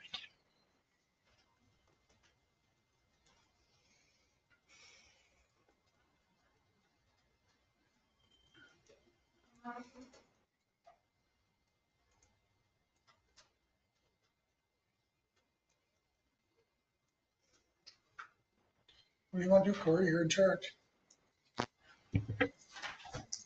We're to the calling the vote. You can hash out your logistics of how you want things one way or another. You can't determine the future based on now. You have to make a decision and then live with your consequences.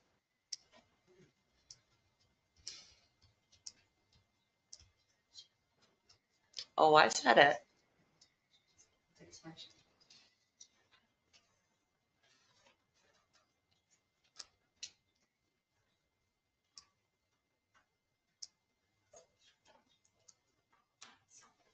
Do you have further discussion or may I call the vote?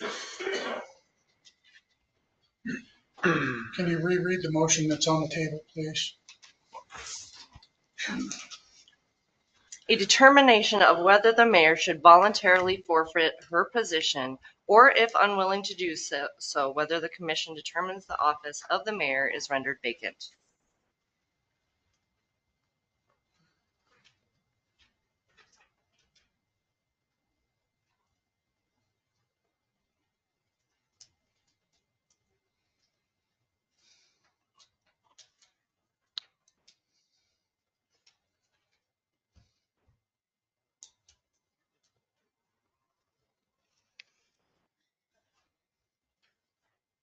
What do you want to do, Corey?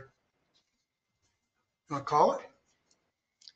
Nobody else has anything to say?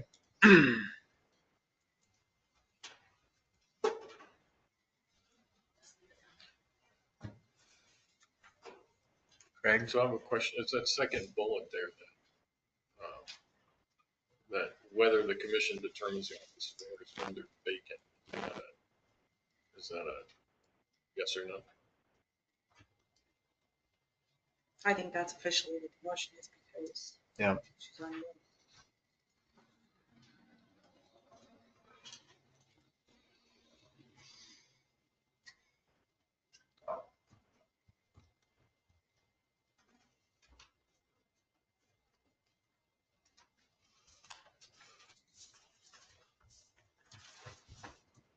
So if her position becomes, her position is vacant, then Corey would take over, but we would still have.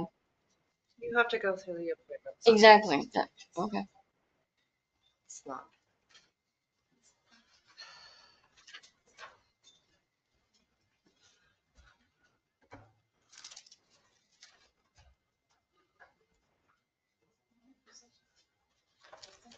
All right.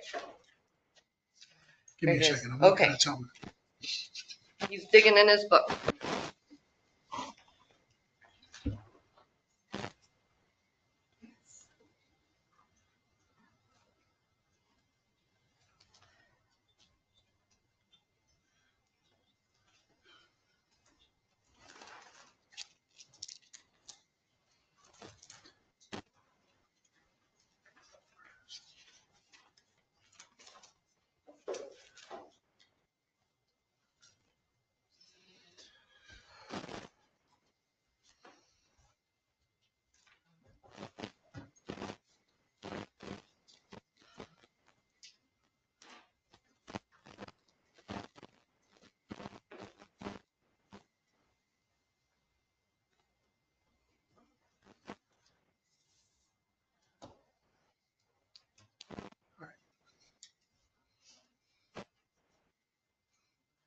Are you calling the vote?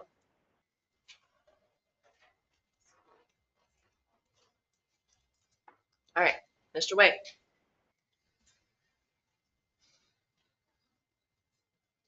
No, Aye. Abstain. you can't abstain. Okay, You're you here to can't. make a decision. You I cannot can't make a abstain. decision against my cousin. You cannot abstain. You're Okay. put in that chair to Okay. vote. Okay. Then my answer is no. No.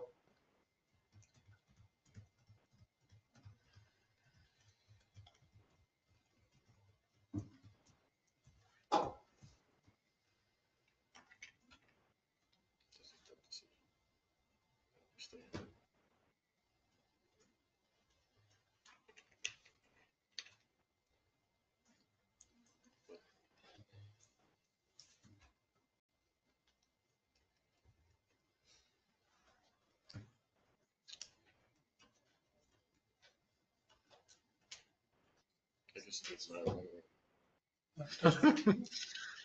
It Except for the matters to record. you for Yeah. how you believe. It does matter. But the outcome.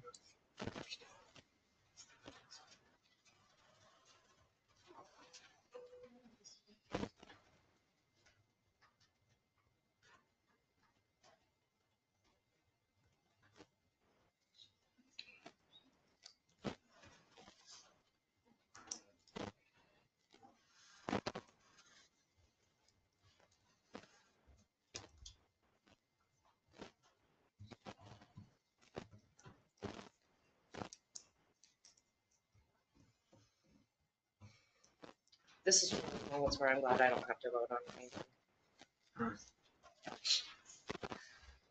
It's a tough decision.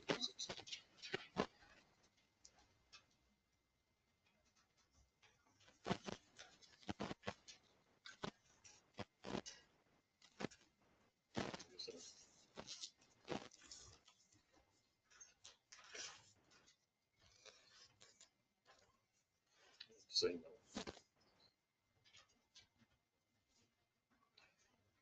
All right. Motion does not carry for the voluntary forfeiture. On to unscheduled matters. Any items not listed for the current meeting with proposed discussion shall be put on the next agenda. Do you have anything for subsequent agenda? When is the agenda written? When is the deadline to put things on the agenda? And what format do they need to come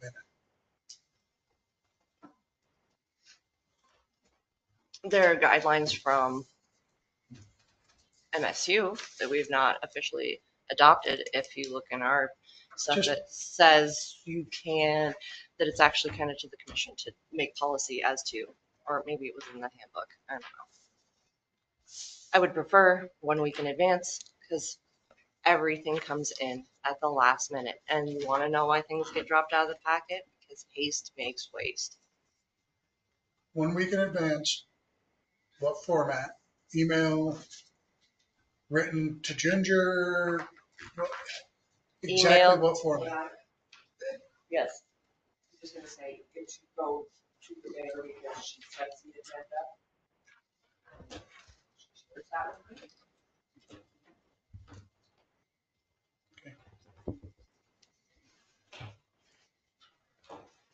Minutes of previous meetings, the mayor has asked for agenda items to be submitted a week on the Monday of the week prior to the meeting, so that by Friday, the agenda could be prepared. But is there anything currently that you know of? Because you could say it now and you can still add later. So we are on unscheduled, so. Don't have anything.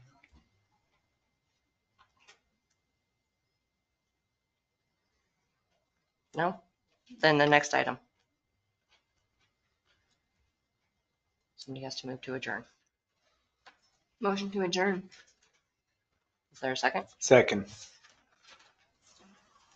Aye. Right. Can I suggest that we move forward to make a plan? You get a person that has experience, come in and meet with you and recommend a method.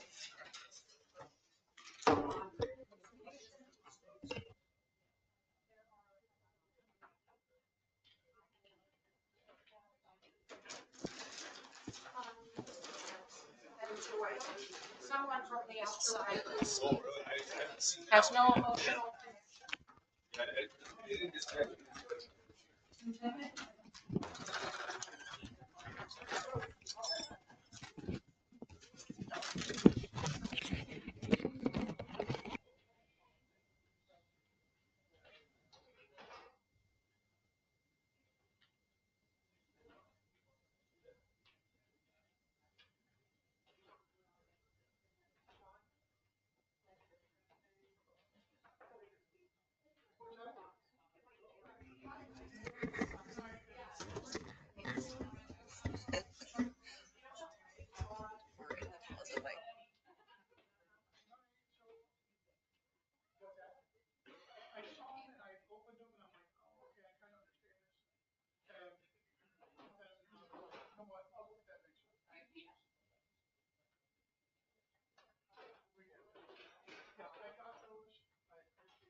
once over what I gathered. But I want to check those other towns. Are they Western? Six houses. That shouldn't.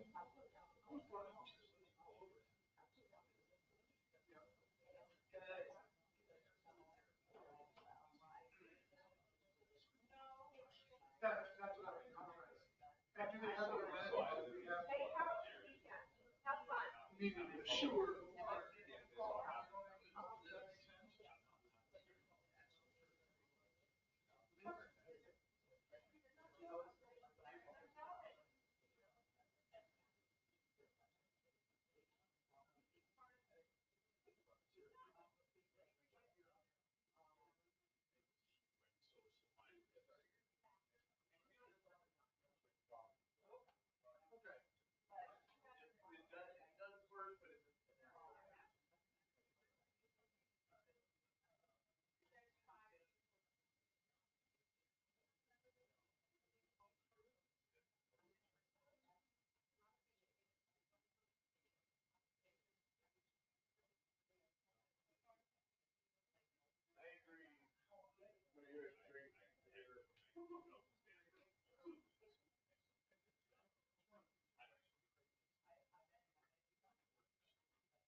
When I drilled down on those questions that I always use, I want to copy. I think they need to be put on the wall. We have, every month we have stream adjudications. We have 25 cases. They're on professional conduct, misconduct, all that. And when I first got on board, I asked our attorneys, how do I decide all these people? Yeah, and he gave me those questions. He says, use these to get to where you're, and since then I've used those 6 questions.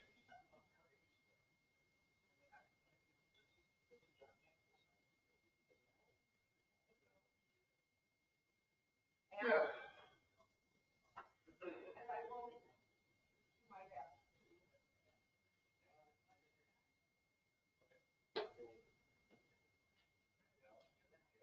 Don't work on it.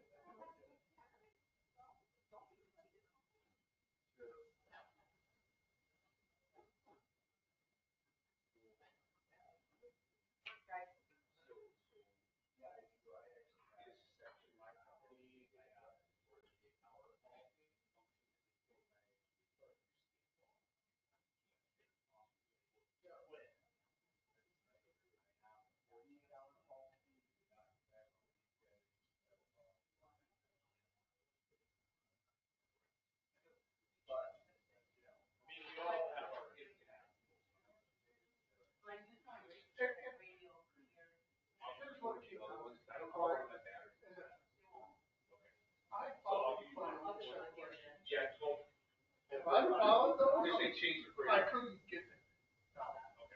So we just need to make sure that we have everything down. So. I agree. Yeah, those. It's got no problem. They're terrible. Yeah. No, you're, I think so. I think.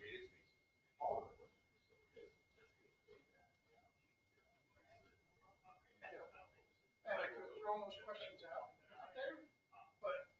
No, thank you for bringing those up.